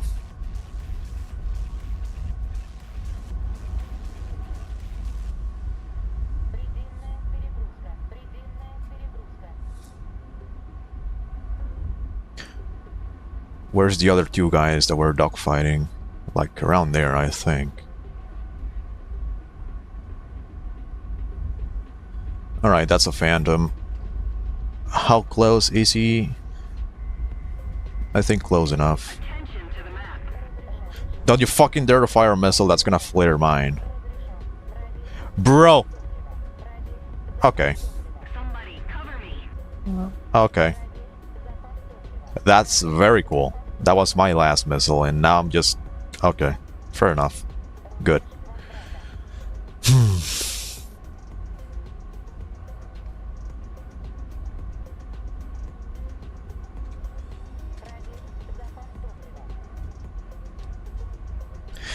I might get the new Sniper Premium. Man. After the fucking bullshit they pulled off with the MiG-29 flight model, I would say the last thing Gaijin needs or deserves is your money.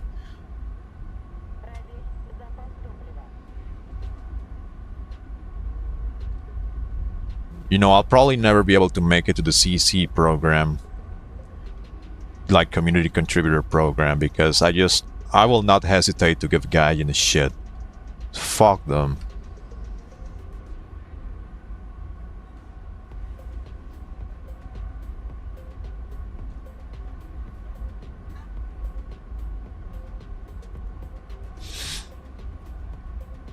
Man, honestly, I mean, if you wanna buy the plane, sure, go ahead. Grid square.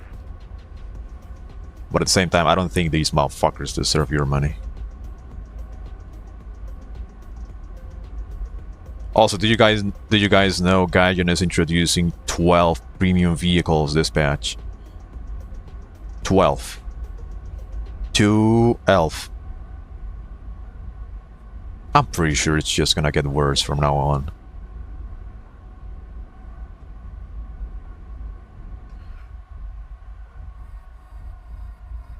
Oh, I see what he's doing. I think he's turning off his engine to stop controlling momentarily while he engages people. Good thing is, I'm faster than him, and I have more than enough fuel to actually RTV if I don't mess this approach up.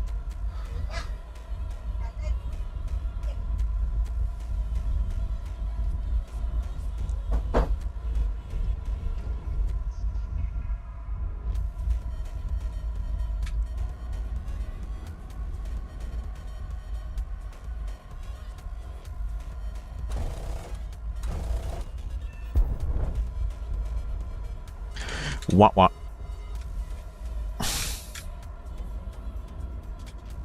Oh, this one is also an enemy.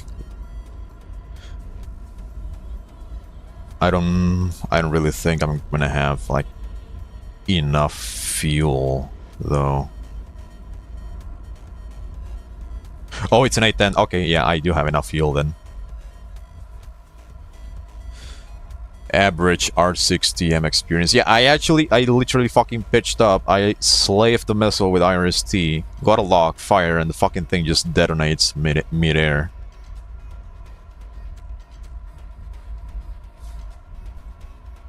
Kathy Connor, hello. How we doing?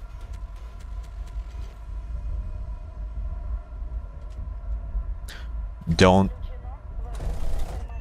Okay, I almost fucked that up.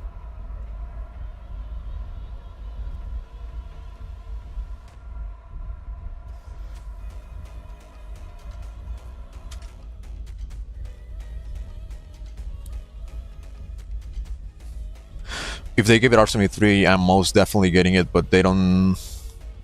Yeah, I don't know, man.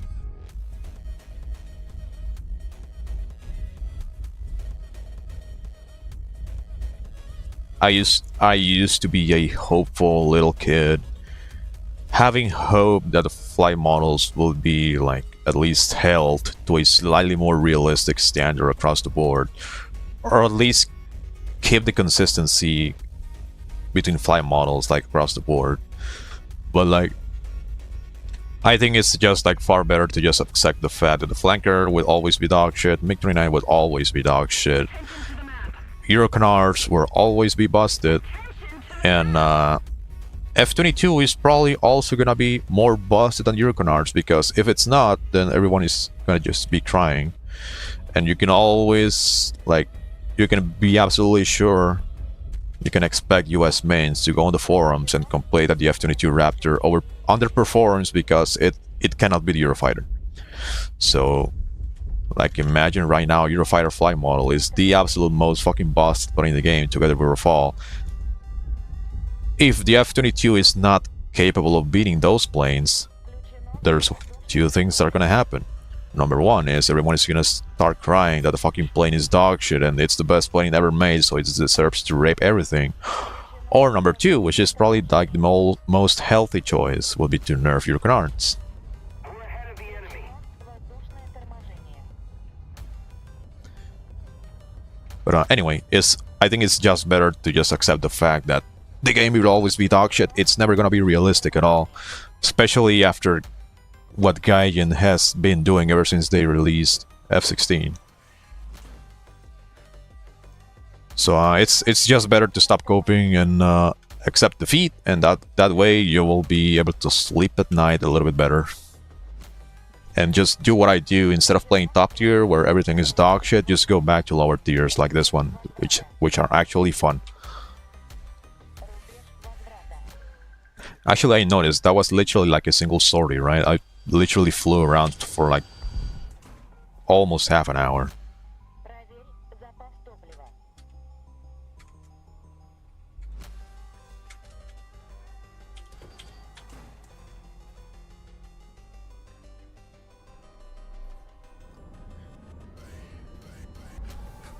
Why are these people flying so high for no reason? Well, I don't know, dude. If only my missile had connected, I wouldn't have wasted my time chasing that guy.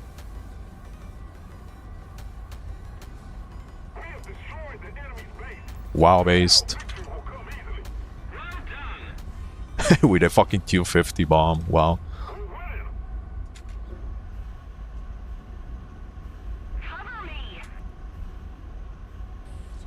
Hold on. Oh. Okay. Like, I saw the airfield blinking for a moment.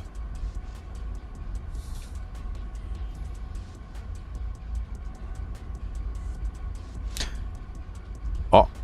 Hold on. Who are you?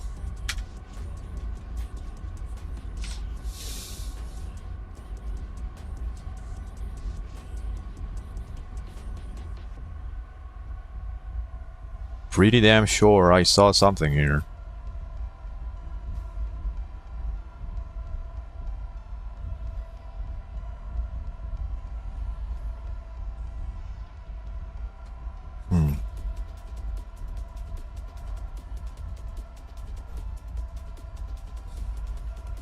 I'm also pretty damn sure I'm not hallucinating. Oh, hold on. Maybe? No. Radar is giving me the wrong guy, I think. Okay, it's an ally, never mind.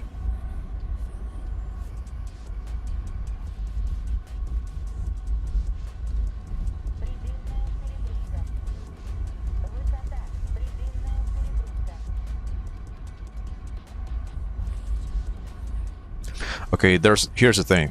That guy I killed in the contrails is right there. Right there between the clouds. You probably cannot see him, but I do.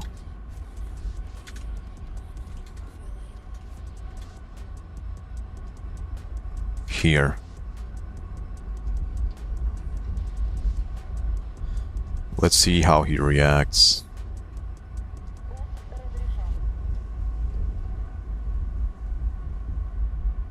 I guess he's not reacting. Well, have fun with that. Yeah, he's not gonna dodge that one unless he J's out. Good.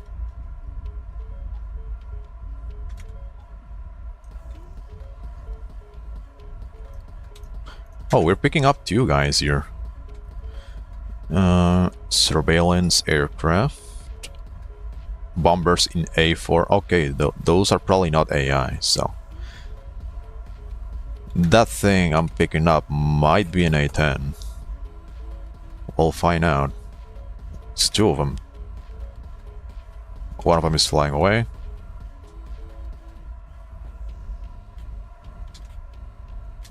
And this guy turned around.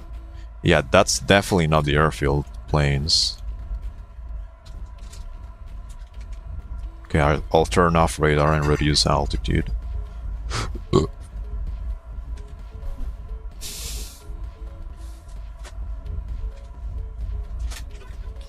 I used to only play DCS, not War Thunder, but then prices for DCS planes skyrocketed, so now I play War Thunder for its free-to-play status.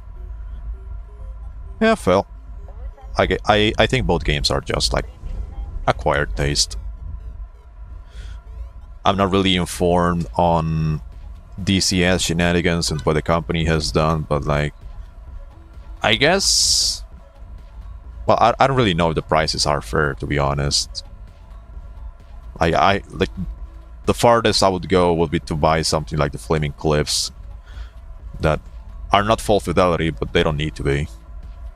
Like, if you are like focusing on DCS from a gameplay perspective, like, you're probably better off just buying the most simplistic stuff you can, because it's gonna be easier to play, right?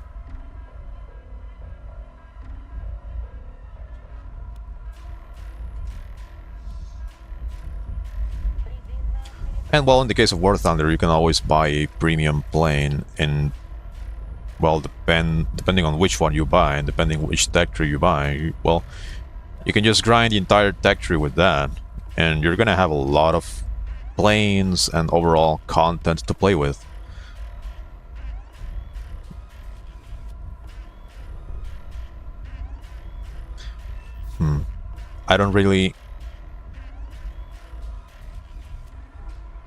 I have no idea where those guys I detected on radar earlier went to.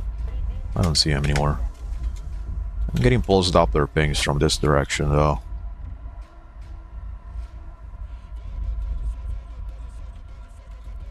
Do you think maybe it's the same guy I killed in the cons earlier? I'm gonna point my radar up, see if I can pick him up. On TWS head-on radar display, there is like a blind spot at super close range, which doesn't exist on MPRF.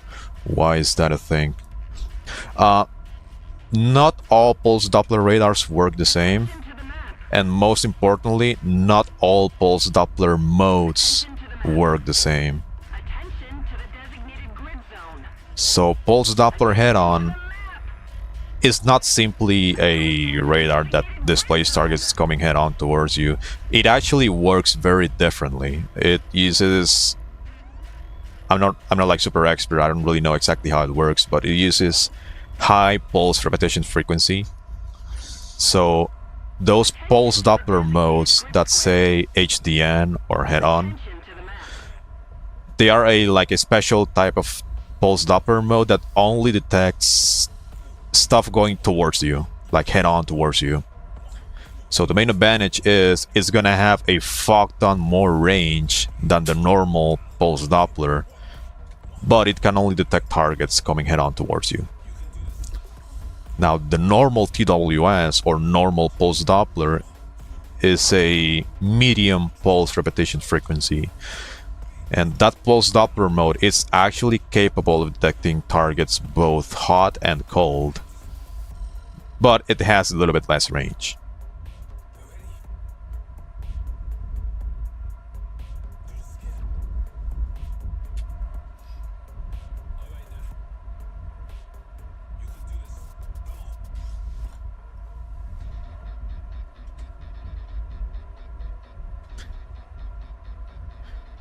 Okay, we might be able to get a dogfight here.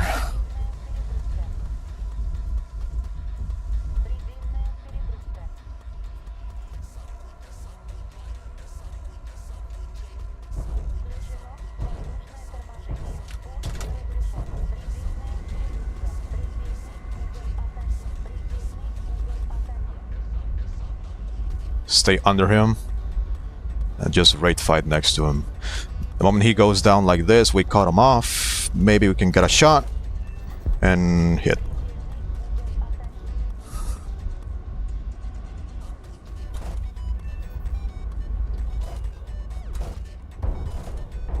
Okay, it's gone.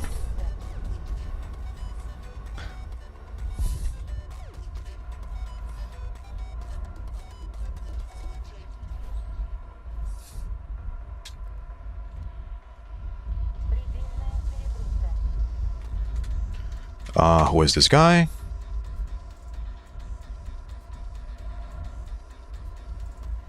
That's an ally. Oh well, there's not that many enemies anymore. It's fine. I'm just gonna keep loitering around here for a little bit.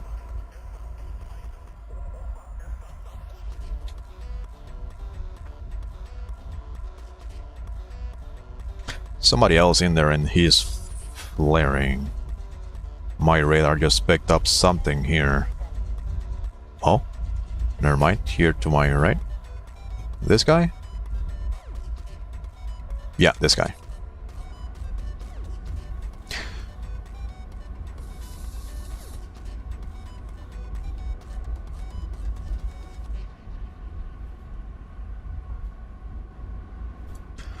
You said earlier that Russian planes are misrepresented. Look in DCS, they're just low fidelity planes. Even the F-15C is gonna get a full fidelity model. Well, I said they are... Well, they're probably misrepresented because of how fucking off their flight models are and their capabilities are compared to in real life. This guy is chasing enemy. Let me see if it's an actual ally or not.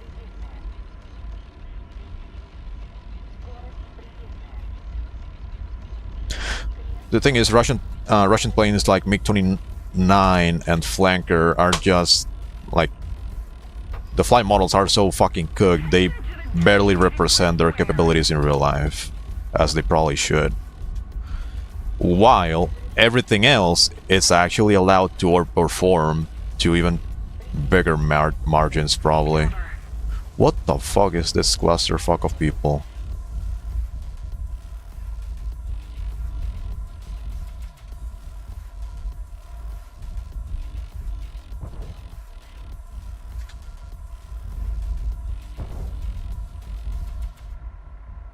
Attention to the map!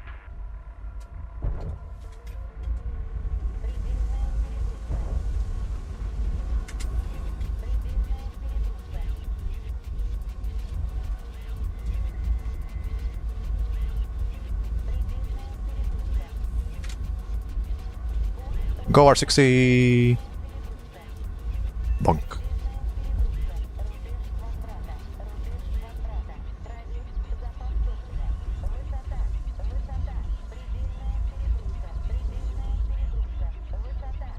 Like, the thing about Russian flight models, and well, specifically the Flanker and the MiG-29, is, well, let's take the argument that they are actually accurate. Let's imagine the flight models are actually accurate, and maybe US mains are right. Russia fucking sucks at making planes. Okay, so let's assume the flankers and the fulcrums are completely accurate. Then why isn't everything else? Why is absolutely everything else allowed to overperform massively, but not the Russian planes? So again, I know War Thunder is far from being accurate or realistic at all. Like the only kind of realistic thing that War Thunder does really well, it's like the simulation of mechanics and shit. Because I think that's actually pretty fucking cool. Like the way the radar works, RWR works, the way missiles are like simulated once they're flying, so on, so on, so on. All of those little mechanics like are honestly pretty damn well simulated. When it comes to flight models, and specifically like 4th generation flight models, like everything is absolutely all over the fucking place. It's terrible. So why wouldn't they hold the planes to the same standard? Like, why isn't everything allowed to overperform to the same standard?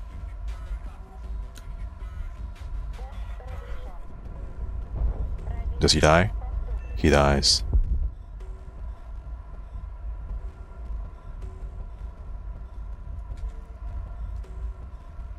Like, okay, yeah, I'll give you guys the reason. I'll take your word for it.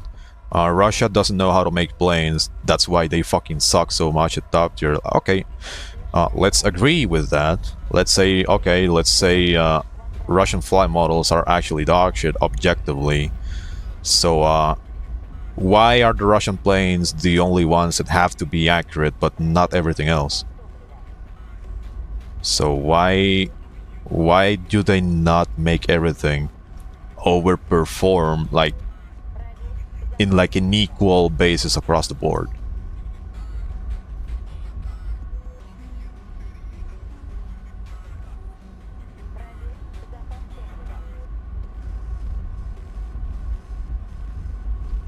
And I don't really feel like it's worth starting a debate about like Russian flight models specifically, because pretty much every single nation always has like something massively overperforming on different brackets and whatnot. So like Russia, it's not the only nation that has dogshit planes at certain BR. They also have some really fucking busted stuff in some brackets. Other nations also have some really fucking busted stuff in some brackets. Like, fucking look at me right now, just playing the MLD. Even though it was nerfed, it's still like one of the most insanely fucking cracked flight models in an entire bracket.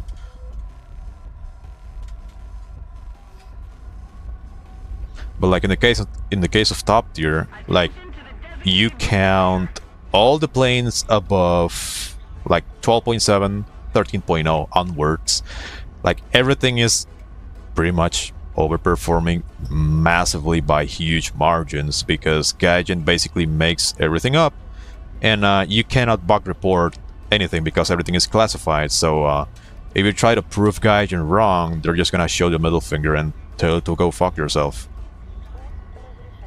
So like you take into account everything above 12.7, 13.0, pretty much everything is overperforming except for MiG-29 and except for flanker. Like they're not allowed to overperform to the same degree that everything else is.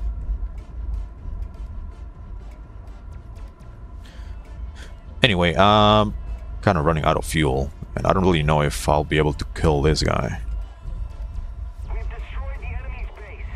Now victory will surely be easy. Yay, we'll destroy the carrier. This guy is just gonna bleed all his speed. I'm just gonna do a spiral down with afterburner off to retain some fuel. See if I can lead this R60 and maybe he pulls. Why is he not flaring though? Oh, he did. Okay. Shit, I'm out of missiles.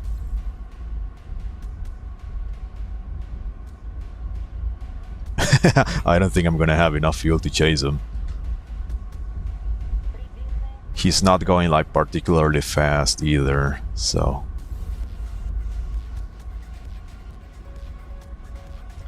Oh, he's calling his friends.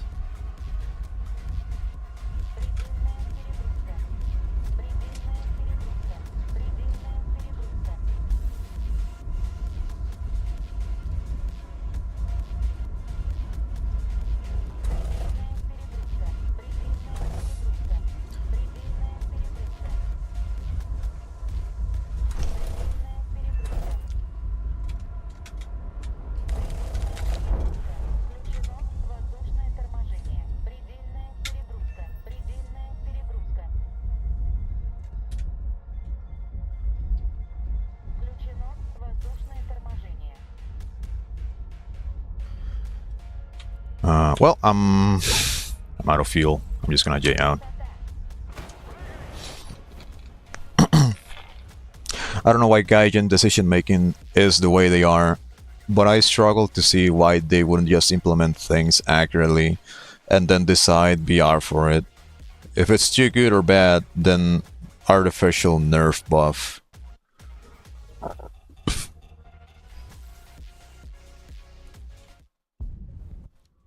Thing is, I'm not really like an old-timer War Thunder player.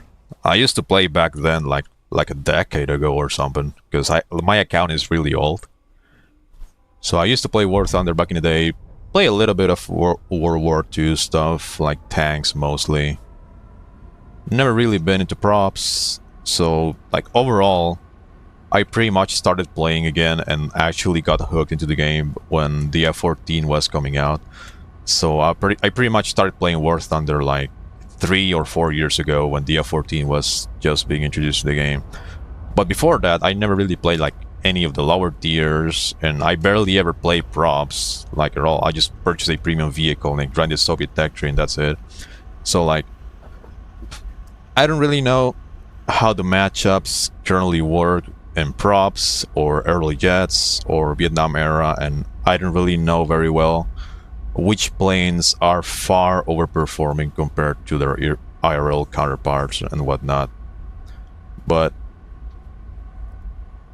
something that I noticed is top tier, or should I say like 12.0 onwards, like everything is so far off compared to like every single other bracket. I kind of don't see how it would make sense.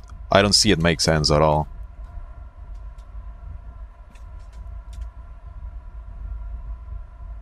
So I think on lower BRs, say props, late props, early jets, there might be planes that are overperforming, but I'm not really sure if the margins are that big or not. Because there are still like early planes, like there's only so much they can do, and like the margins for error when it comes to modeling them properly is probably like they're probably not that big. But when you start adding new stuff, like, you know, 4th generation aircraft, which are a lot more sophisticated, and the way their flight models work, both in game and like the way they work in real life, is they are artificially made unstable to improve maneuverability. But the problem that causes is because the plane is so damn unstable when maneuvering, like it's basically impossible to fly without a flight computer. So if you take something like a prop plane or an early jet, those planes are still stable designs. So that means you pull the stick, the plane turns to a certain degree, and then when you release the stick, it just recovers itself and just keeps flying in a straight line again. So it's stable. It doesn't flop around, so to say. On modern planes, because they are artificially, or well, not artificially, but they are basically made more unstable on purpose, that just means that instability is gonna improve maneuverability and overall performance. But it also means like you won't be able to fly the fucking plane with your bare hands anymore. You will need a fucking flight computer to basically limit how hard your inputs can be, and you know how all the control surfaces are gonna behave, because otherwise the plane will be completely unflyable. So on modern planes, and I think the turning point was the introduction of the F-16, like 2 or 3 years ago. Is when the F-16 got first introduced, like the flight model was not really like super duper, like crazy OP or anything like that. It never was really. But the thing with the F-16 is that Gaijin tried to simulate like a G limiter on the thing. They tried to like quote unquote simulate what the flight control system would be doing to that plane in real life, and they tried implementing it in War Thunder. And what ended up happening is the F-16 was capped to around 9 Gs to 7.5 Gs, depending on the altitude and your weapons load and whatnot. And that just fucking meant that the plane compressed heavily compared to everything else, because Gaijin tried to simulate a G limiter on that plane, because, you know, it's 4th generation and it's supposed to have a flight control system in real life. Gaijin tried to simulate those G limiters on the F-16, and that just basically meant that everything else was capable of pulling far more Gs than fucking F-16. Like, even the F-104 was capable of pulling 16 Gs before it was nerfed. So, you know, the F-16 was victim of like a balanced decision that was not consistent across the board. So it was like the only plane that had suffered the limitations of like a flight control system, when everything else was still capable of pulling 14 Gs or similar. So, you know, people complained, and I think like they had all the right to do so. Like, it doesn't really make sense that they are limiting the F-16 that hard while everything else is just like free, like gets a free pass. So they said, you know what, okay. They basically removed the fucking G limiter from the F-16, and at the same time just fucking buffed the fucking bullshit out of the flight model. So now you have the F-16 Block 10, which is still one of the absolute best planes in the game, even after 3 years. And it's also one of the few planes that can still somewhat contest Eurocanards, as long as the fight doesn't extend for too long. It's still a fucking UFO. So they basically took those limitations from the flight control system it had in real life and just completely skipped it when they modeled the plane in game. And that's exactly what they've been doing over and over with pretty much every single 4th generation fighter. And like the worst example of all, the most fucking bullshit example of all, is just the Eurocanards. Like, ever since the Gripen was introduced, and the J-10, and the Eurofighter, and Rafale, all of those 4 planes have basically the exact same flight model. It's literally copy-pasted. You can literally you can data mine the files from those planes, and you can kind of do a weight adjustment on StatShark, so they all have like a 1-to-1 thrust to weight ratio exactly, you know, to compensate a little bit for the difference in thrust between the planes. And you will see the fucking flight models are basically identical. Like, there's very little difference. So you now have fucking Eurocanards like the Eurofighter just capable of pulling a perpetual Cobra of 50 degrees of AOA with no consequences whatsoever, when the plane in real life is hard limited to 24 degrees of AOA, and it becomes insanely fucking stiff. So we basically reached the point that, you know, making a plane unstable in real life has benefits and drawbacks. Well fucking done.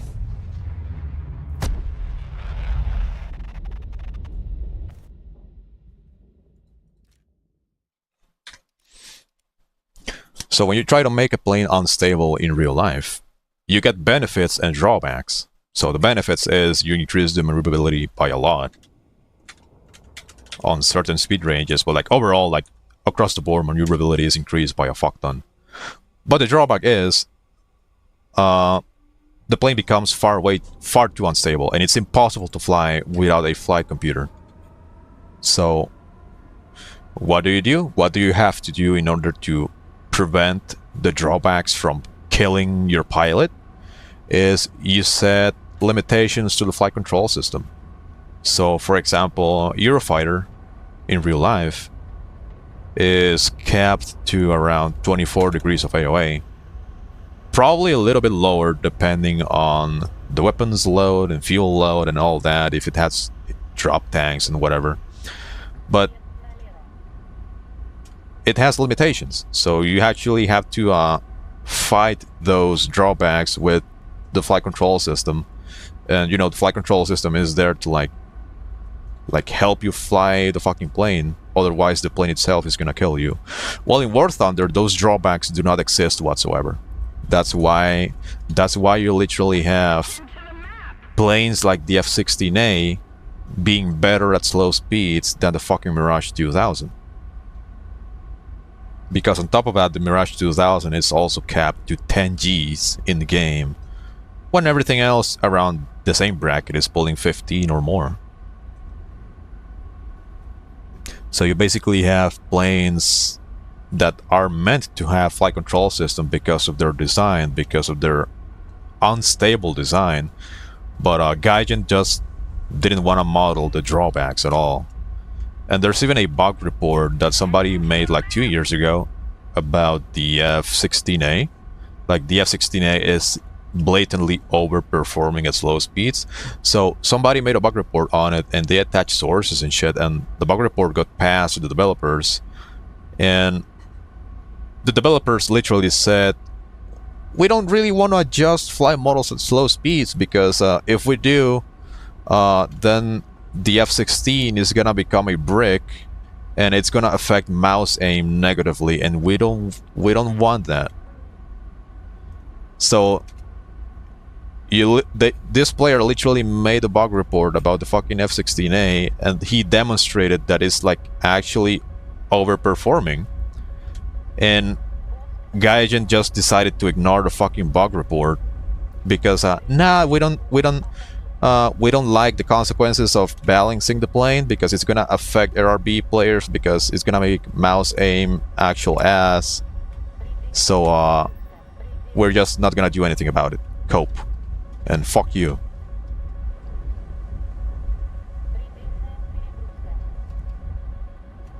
Oh, I got a hit.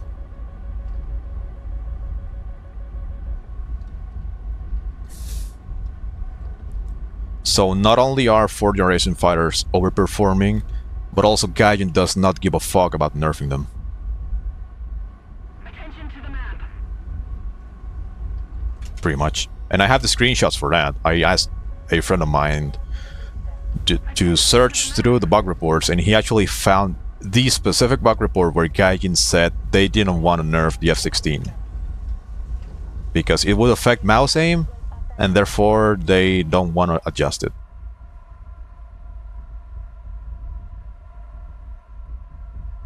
And now you fast forward a little bit to the point where we're at now, and we have flight models like the Euroconauts, specifically Rafale and Eurofighter. More especially the Eurofighter is a plane that can pull a perpetual 50-degree AOA Cobra without any consequences whatsoever, when in real life it was heavily limited to around 24 degrees of AOA. So with these new flight models, because they are heavily classified still, they're heavily classified, players cannot really make bug reports on these planes because they're classified, of course. So if you want to remove the AOA button from the Eurofighter and remove like the AOA limit to like move it down to 24 degrees like it's supposed to have in real life, then you will literally have to prove, you would have to provide like complete irrefutable proof that it cannot achieve more than 24 degrees of AOA in real life. You have to literally provide absolute proof that it's impossible or incapable of doing so. And since everything is classified, then I'm pretty sure you guys are going to have a lot of fun dealing with the bug reporting system and getting fucking banned. So Gaijin literally just makes shit up. They literally make a lot of shit up, and they're like, well, if you want to change it, you better fucking prepare yourself to actually prove me wrong. Like, prove it. Fucking prove to me that the Eurofighter cannot Cobra. Prove it. With good sources. You probably need many of them. So, yeah, not only they make shit up, but you also cannot, like, make market reports on the stuff they make up.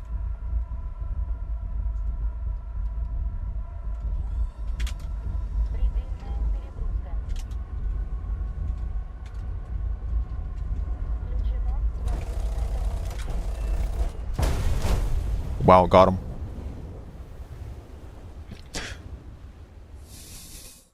So to conclude, you're saying that all 4th generation fighters are UFOs because it's for the sake of mouse aim? I don't really know for the sake of what at this point. Attention to the map. They literally refuse to nerf 16A, or 16s overall, because it would brick mouse aim. And actually, if any of you are on my Discord, you can ping me, and after I'm done streaming, I can just share the screenshot and even share the link of the bug report where Gaijin literally said, we don't want to nerf F-16 because it would brick mouse aim. So they literally acknowledged that the plane is fucking overperforming, and they decided to not do anything about it.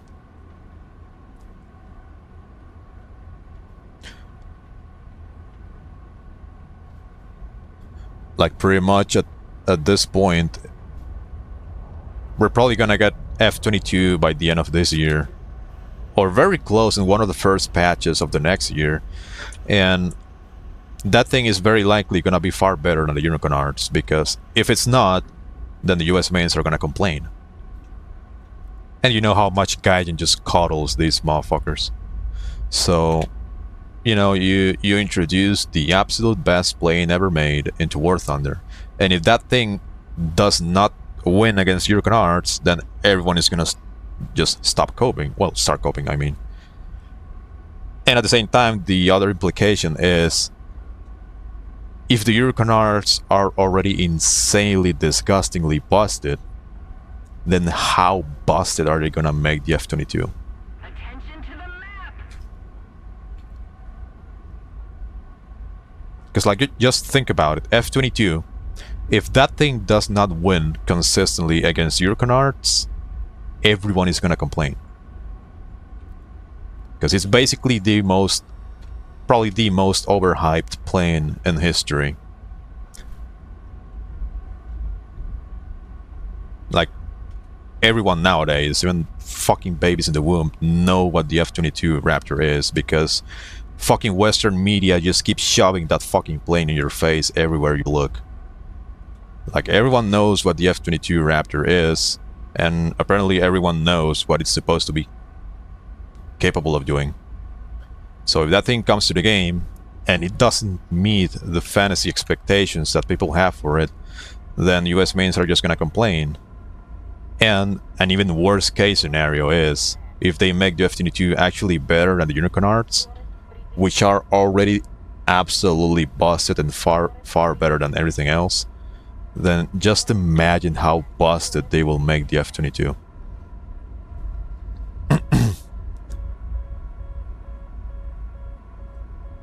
I would really hope the F-22 ends up being dog shit, because I think that will be absolutely hilarious. I would love to see everyone crying. This is probably the same guy that was like in the contrails, no? Being shot at. Oh, okay, I see him. He is on a deck. I'm just gonna drop down.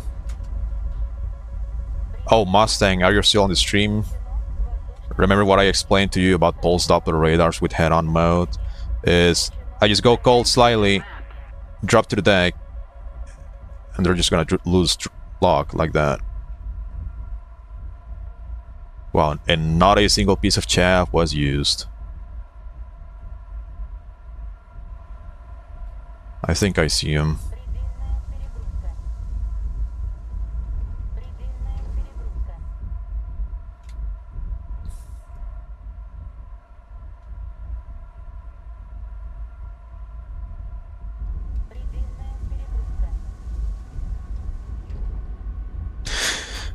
But yeah, enough ranting.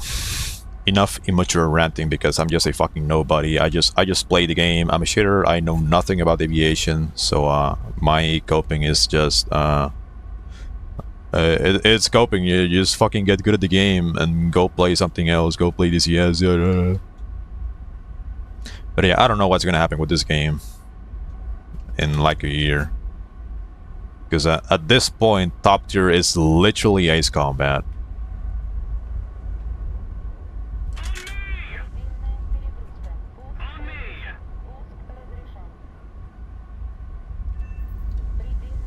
Top tier is literally Ace Combat with a realistic amount of missiles. That's that's kind of it, because you don't have like 80 missiles on your plane.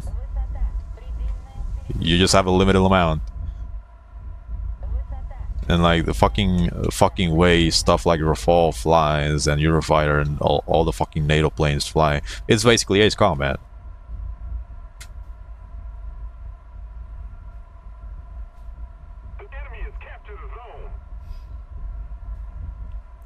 Yeah, but look, also until Fox 3, Russian got the best Fox 3. The F-16A was a UFO, but also the best MiG-29 at 27R. What do you mean? What do you mean Russia got the best Fox 3?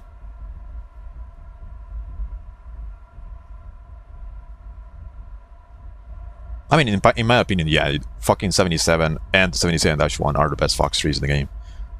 Just because the overall utility is basically the best at the ranges where it actually matters. Like, fucking 77 has the biggest explosive mass out of every single modern Fox 3. Like, that fucking missile still fucking violates multi-pathers. It's hilarious. And then they just fucking released 77-1 and made it better. But like, in case you didn't play Red 4 when, like, on the first iteration of Fox 3s, like 77 was actual dog shit. Is that guy shooting at his ally? What the fuck?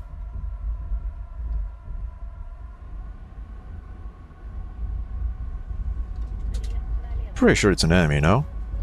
It is. Right. That's the traffic pole of consequences. The consequences of playing US.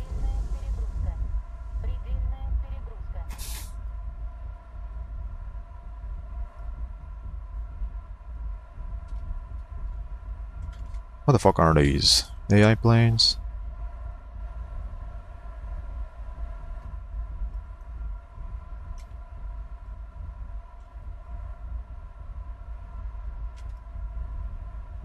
Like, when it comes to flight models, I would understand if they have like technical limitations or if a flight model is way too classified and whatnot.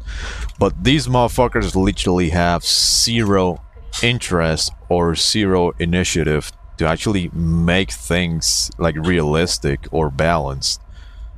Like, again, somebody just made a fucking bug report on F-16A being massively overperforming, and they just basically middle fingered the entire community.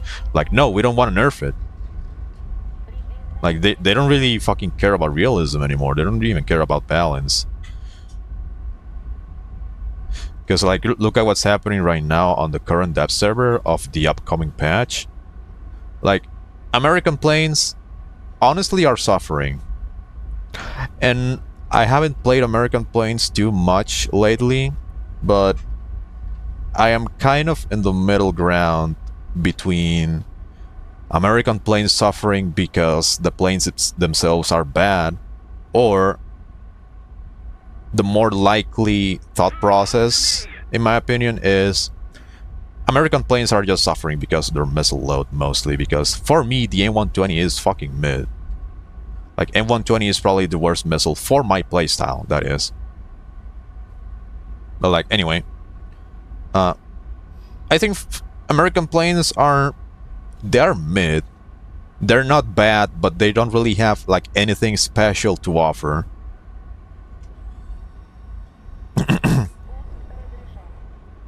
Because, say for example, if I if I had a look at the Su-27SM, which was like my absolute favorite plane to use during Fox 3 times, like even if the flight model was bad, and even if the 77 was bad for like a month and a half, like the fucking plane still had some really cool features to offer that not a single other plane in the game had. Like R-73 is a worthy mention of a very cool feature that the plane had going for it. Then 27ETs, which is an insanely fun and very useful tool for sniping people that are unaware. And also you had IRST, and you had a funny flight model that you can do stall fights with and just pull AOA button and just fucking slam people. But like currently today, if you take a look at American planes, like they don't really have anything unique going for them. Like F-15E only has speed, but at the same time so does Eurofighter, and the Eurofighter does absolutely everything far better.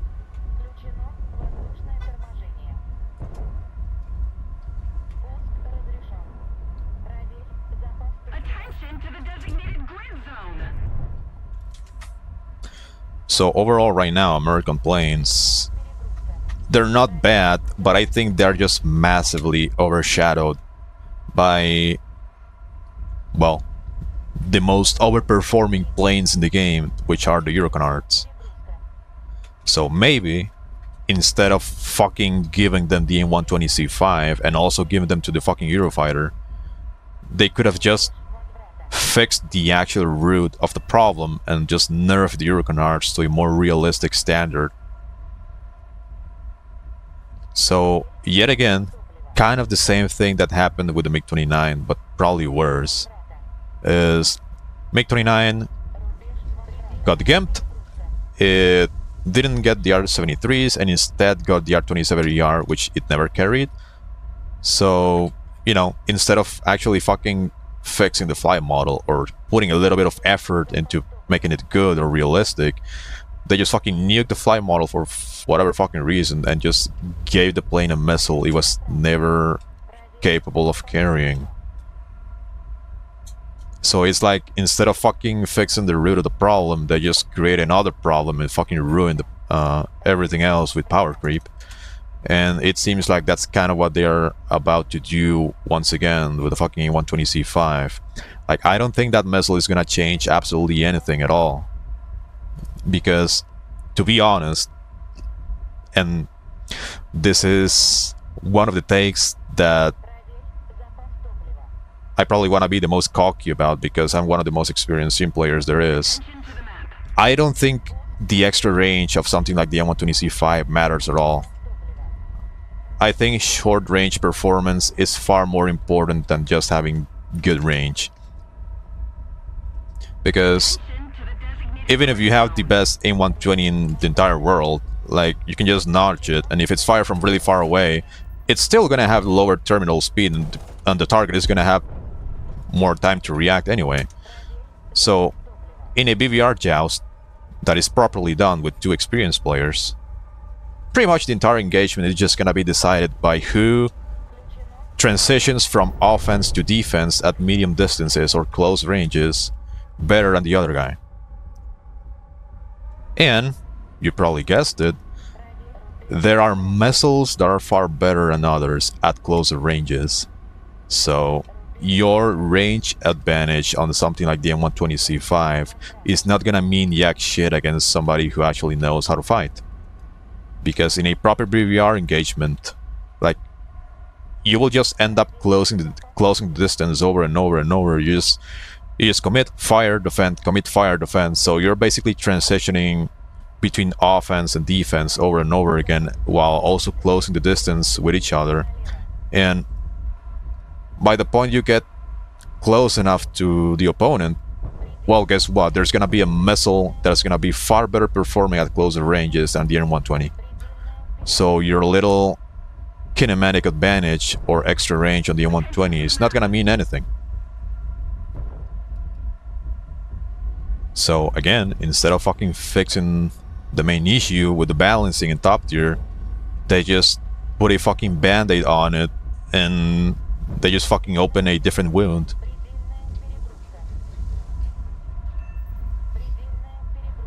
Wait, what the fuck? Am I stupid? Where did he go? Wait, where the fuck did he go? We have destroyed the enemy's base. Now victory will come easily. Wait, what the where the fuck? I'm gonna rip the wings. Oh, never mind. Wait, there's no way I'm this fucking stupid. Where the fuck did he go? That was literally an A-10. Hello? What the fuck?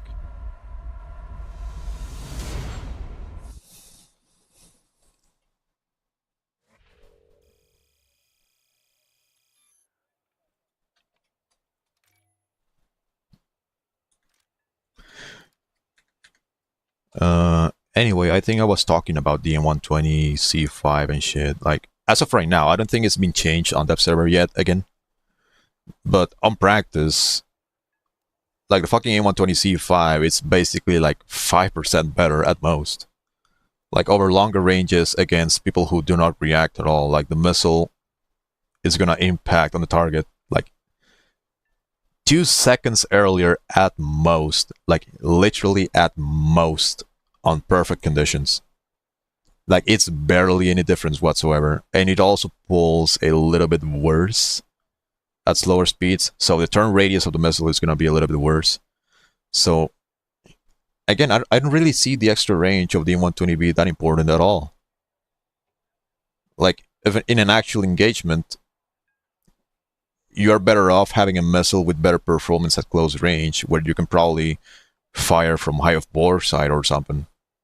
Because like across the board, every single Fox tree is the same when it comes to notch resistance and whatever.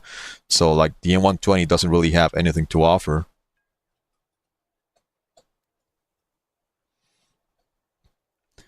So I remember when Fox trees were being introduced, like yeah, M120 was insanely fucking oppressive, but it wasn't really because the M120 itself. It was also because of the fact that American planes, which were pretty much the only ones carrying it, also had really fucking good kinematics for high altitude, and basically not a single other plane in the game was able to like even catch them. If they decided to play like fucking cowards and just fire missiles from the stratosphere and run away, like not a single one of your missiles will be able to catch them, because your planes had a little bit worse kinematics and your missiles were also worse in terms of range. But nowadays, that after like 5 or 6 months, that meta has established and people are more aware of Fox trees, they know what each one of these missiles are capable of, and you know they kind of know the capabilities of both the missile and the launching plane and whatnot. People have gotten overall more aware about these missiles, and they know how to dodge them more better, pretty much. So overall, any kind of Fox 3 fire beyond pitbull range is barely gonna be a threat against somebody with thumbs. Like literally. Like if you fire a missile from beyond pitbull range, especially at like lower altitudes, like your target is going to have all the time in the planet to react, and they will be able to run away or notch or defend. So because of this, I think there's a lot more engagements now more than ever. There's a lot more BBR engagements that end up getting like to closer and closer and closer ranges, where people are basically firing their missiles high of bore sight, because that allows them to transition into the notch like sooner. Because you're already cranking, you're already like high of bore sight relative to the target. Like you just fired a missile and all you have to do is turn like 30 degrees to your right or to your left, and you are already in the notch. So you are much better off with a missile that is better at closer ranges than something like an M120, which doesn't pull jack shit.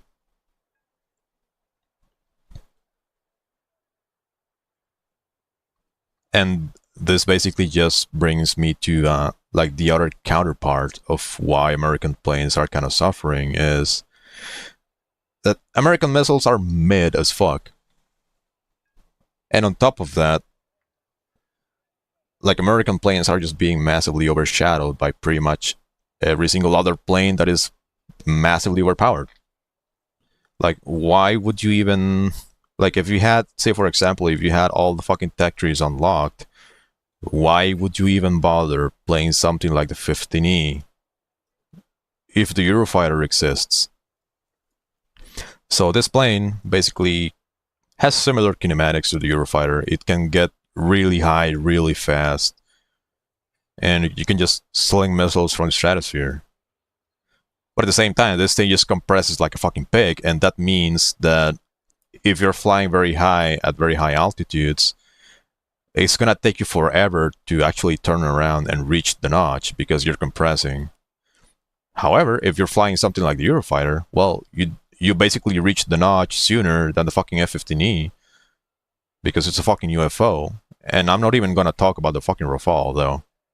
So you have a fucking plane that is only good in a straight line, and you compare it to a plane that can do basically the exact same thing, but better, and also much more than that.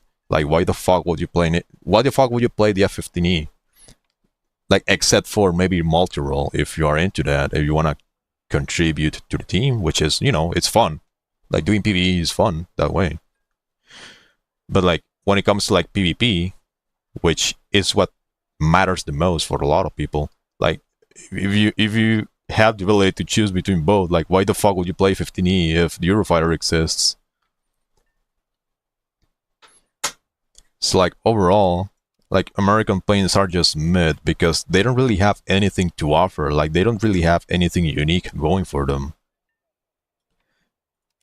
And in a similar way, we can take a look at the Su-30, which is still like a very, very fucking abysmal flight model.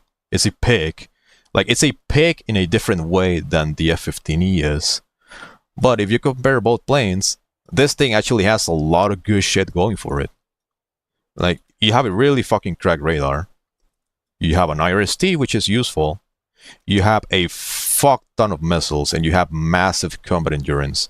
So that means is, if you are a very experienced player like I am, and you take Su-30, and you don't get shut down, that basically means you are capable of loitering around the battlefield for twice as long compared to everything else. Because your combat endurance is so fucking massive. You can carry a lot of fuel, you can carry a fuck ton of missiles, and every single one of them is really fucking good. And overall, like, you can just maintain control of the map for so fucking long, and you can be so damn oppressive that it's an advantage. It's an actual advantage. At the same time, you have 77-1, which is very similar kinematics to the M120, but actually pulls twice as hard. You have 27 ETs, which are also a very useful tool for sniping. And you have thrust vectoring, which, if you're skilled enough, it's also a very good feature that actually makes the flight model unique. So overall, even if the fucking Su-30SM is abysmal when it comes to flight model, it still has a lot of shit to offer, and, you know, actually good shit going for it. So even if the flight model was like bad, like, there will still be a lot of good points to motivate players into playing it. Now we take a look at Eurofighter. Well, kind of the same thing as American planes. It's basically kind of the same playstyle as American planes in terms of BBR. You can do BBR with it if you want. And you also have IRST on 2 variants. You also have 9Ms, a bunch of brimstones, a fuck ton of countermeasures, and the best flight model in the game. So it has things going for it. So it's unique. Or maybe not unique, but, you know, has like unique things going for it, which can motivate people into flying it. Same as Rafale. Basically, like, kind of the same thing as the Eurofighter, but this one has an HMD and Mikas. And Mikas are definitely a very worthy mention. That actually makes this plane really attractive. Now, what other plane is there? Honestly, I would even say the J-10 is very unique and has stuff going for it. Like, it's still a Delta Canard, so flight model is still busted. And you also have a radar with a massive gimbal limit, which it can still be very useful depending on the player, because you can basically kind of notch people while maintaining eyes on them and picking them up. So this is literally one of the best planes in the game for flying defensively, because you can just like use the massive high aboard side of the radar to like track people, and you basically just track people from the notch, and you turn a little bit, fire the missile, and just go back to the notch again. You don't have to tinker with the radar too much. So it's a little bit unique. It has stuff going for it. But anyway, you compare all the planes, and they all have stuff that is unique that actually makes them different from the rest. Even the Gripen is very unique because it has a very low heat signature and has infinite countermeasures.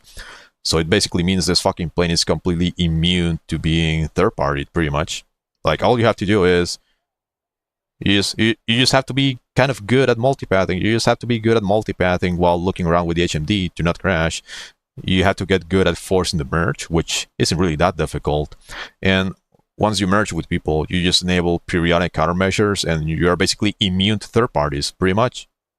You just create a fucking force field around your plane. And it's still one of the most busted fly models in the game. So, again, even if the plane is weak when it comes to combat endurance, it still has stuff going for it. But we go back to American planes, and say, for example, I take a look at the F-15C. Like, I don't really see anything unique about this plane. There's not a single niche or advantage that this plane offers that other planes cannot really do as well. So, like, wow, it has 8 missiles, cool. It's kind of the standard nowadays. And even if you only have 6, you can still, like, work with it fine. Radar is still one of the radars of all time. It's mechanical, it's scan, it's good, but, like, you know, there's already better stuff than this. Fly model is mid. High altitude performance is mid. So, like, I don't really see anything unique about this plane that would, like, motivate me into playing it. Same as the 16C. Like, it's good at multi-role, but at the same time, the F-15E exists. And even the F-15E doesn't really have anything, like, super unique going for it, except speed and a fuck ton of GBUs. But it's still, like, a fucking fat pig, and I would probably find it really annoying to fly, because it's a pig, so. Like, I would say the only American plane that has something kind of unique going for it would be the Hornet, because having this many missiles, having this much combat endurance, it's honestly a really good advantage, because, again, as I mentioned on something like the Su-30, you can maintain control of the map for a very long time until you get shot down. And overall, I would say the more experienced player you are, the more you can make this combat endurance count. Also, the fly model is really fun for slow speeds. If you manage to, like, force a slow speed fight, and you manage to be, like, aggressive properly, like, it's overall really, really fun. Honestly, I've heard really good things about this plane. So, yeah, I think this one is, like, the only American plane that's, like, actually unique and has something going for it that would actually motivate players into using it. But, like, everything else is just mid.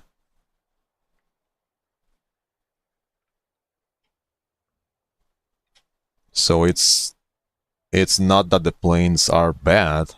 Like, they're not the best anymore. They're not dog shit either. But it's the fact that they don't really have, like, anything unique going for them when it comes to, like, PvP gameplay. They're just, like, it's basically like the vanilla flavor of ice cream. Like, everybody knows what vanilla tastes like. Everybody knows where to get it. It's probably the cheapest one too, because it's everywhere. But, like, it's just bland. I guess you easily just get bored of it after a while, and you will be looking for different flavors that are a little bit more exotic, you know. But, like, yeah, they're just mid. They're not great, not terrible. They are okay. They are literally very okay. But the thing is, every single other plane in the game from other nations, they usually have something unique going for them. So one day you feel like flying Su-30. Hey, I kind of want to fly a missile boat with a good radar and a fuck ton of missiles. Or another day you're like, you know what, I kind of want to fly the Gripen and be completely invulnerable for a couple matches. Or actually I want to play Rafale because it has absolutely busted short-range missiles and it busted IRST with HND. So, you know, every single plane on other nations usually have something unique going for them that, you know, makes them stand out for a little bit. But American planes is like, they're just mid. Like, well, they have a radar and they have A120s, which also a lot of other planes have, and their flight models are mid.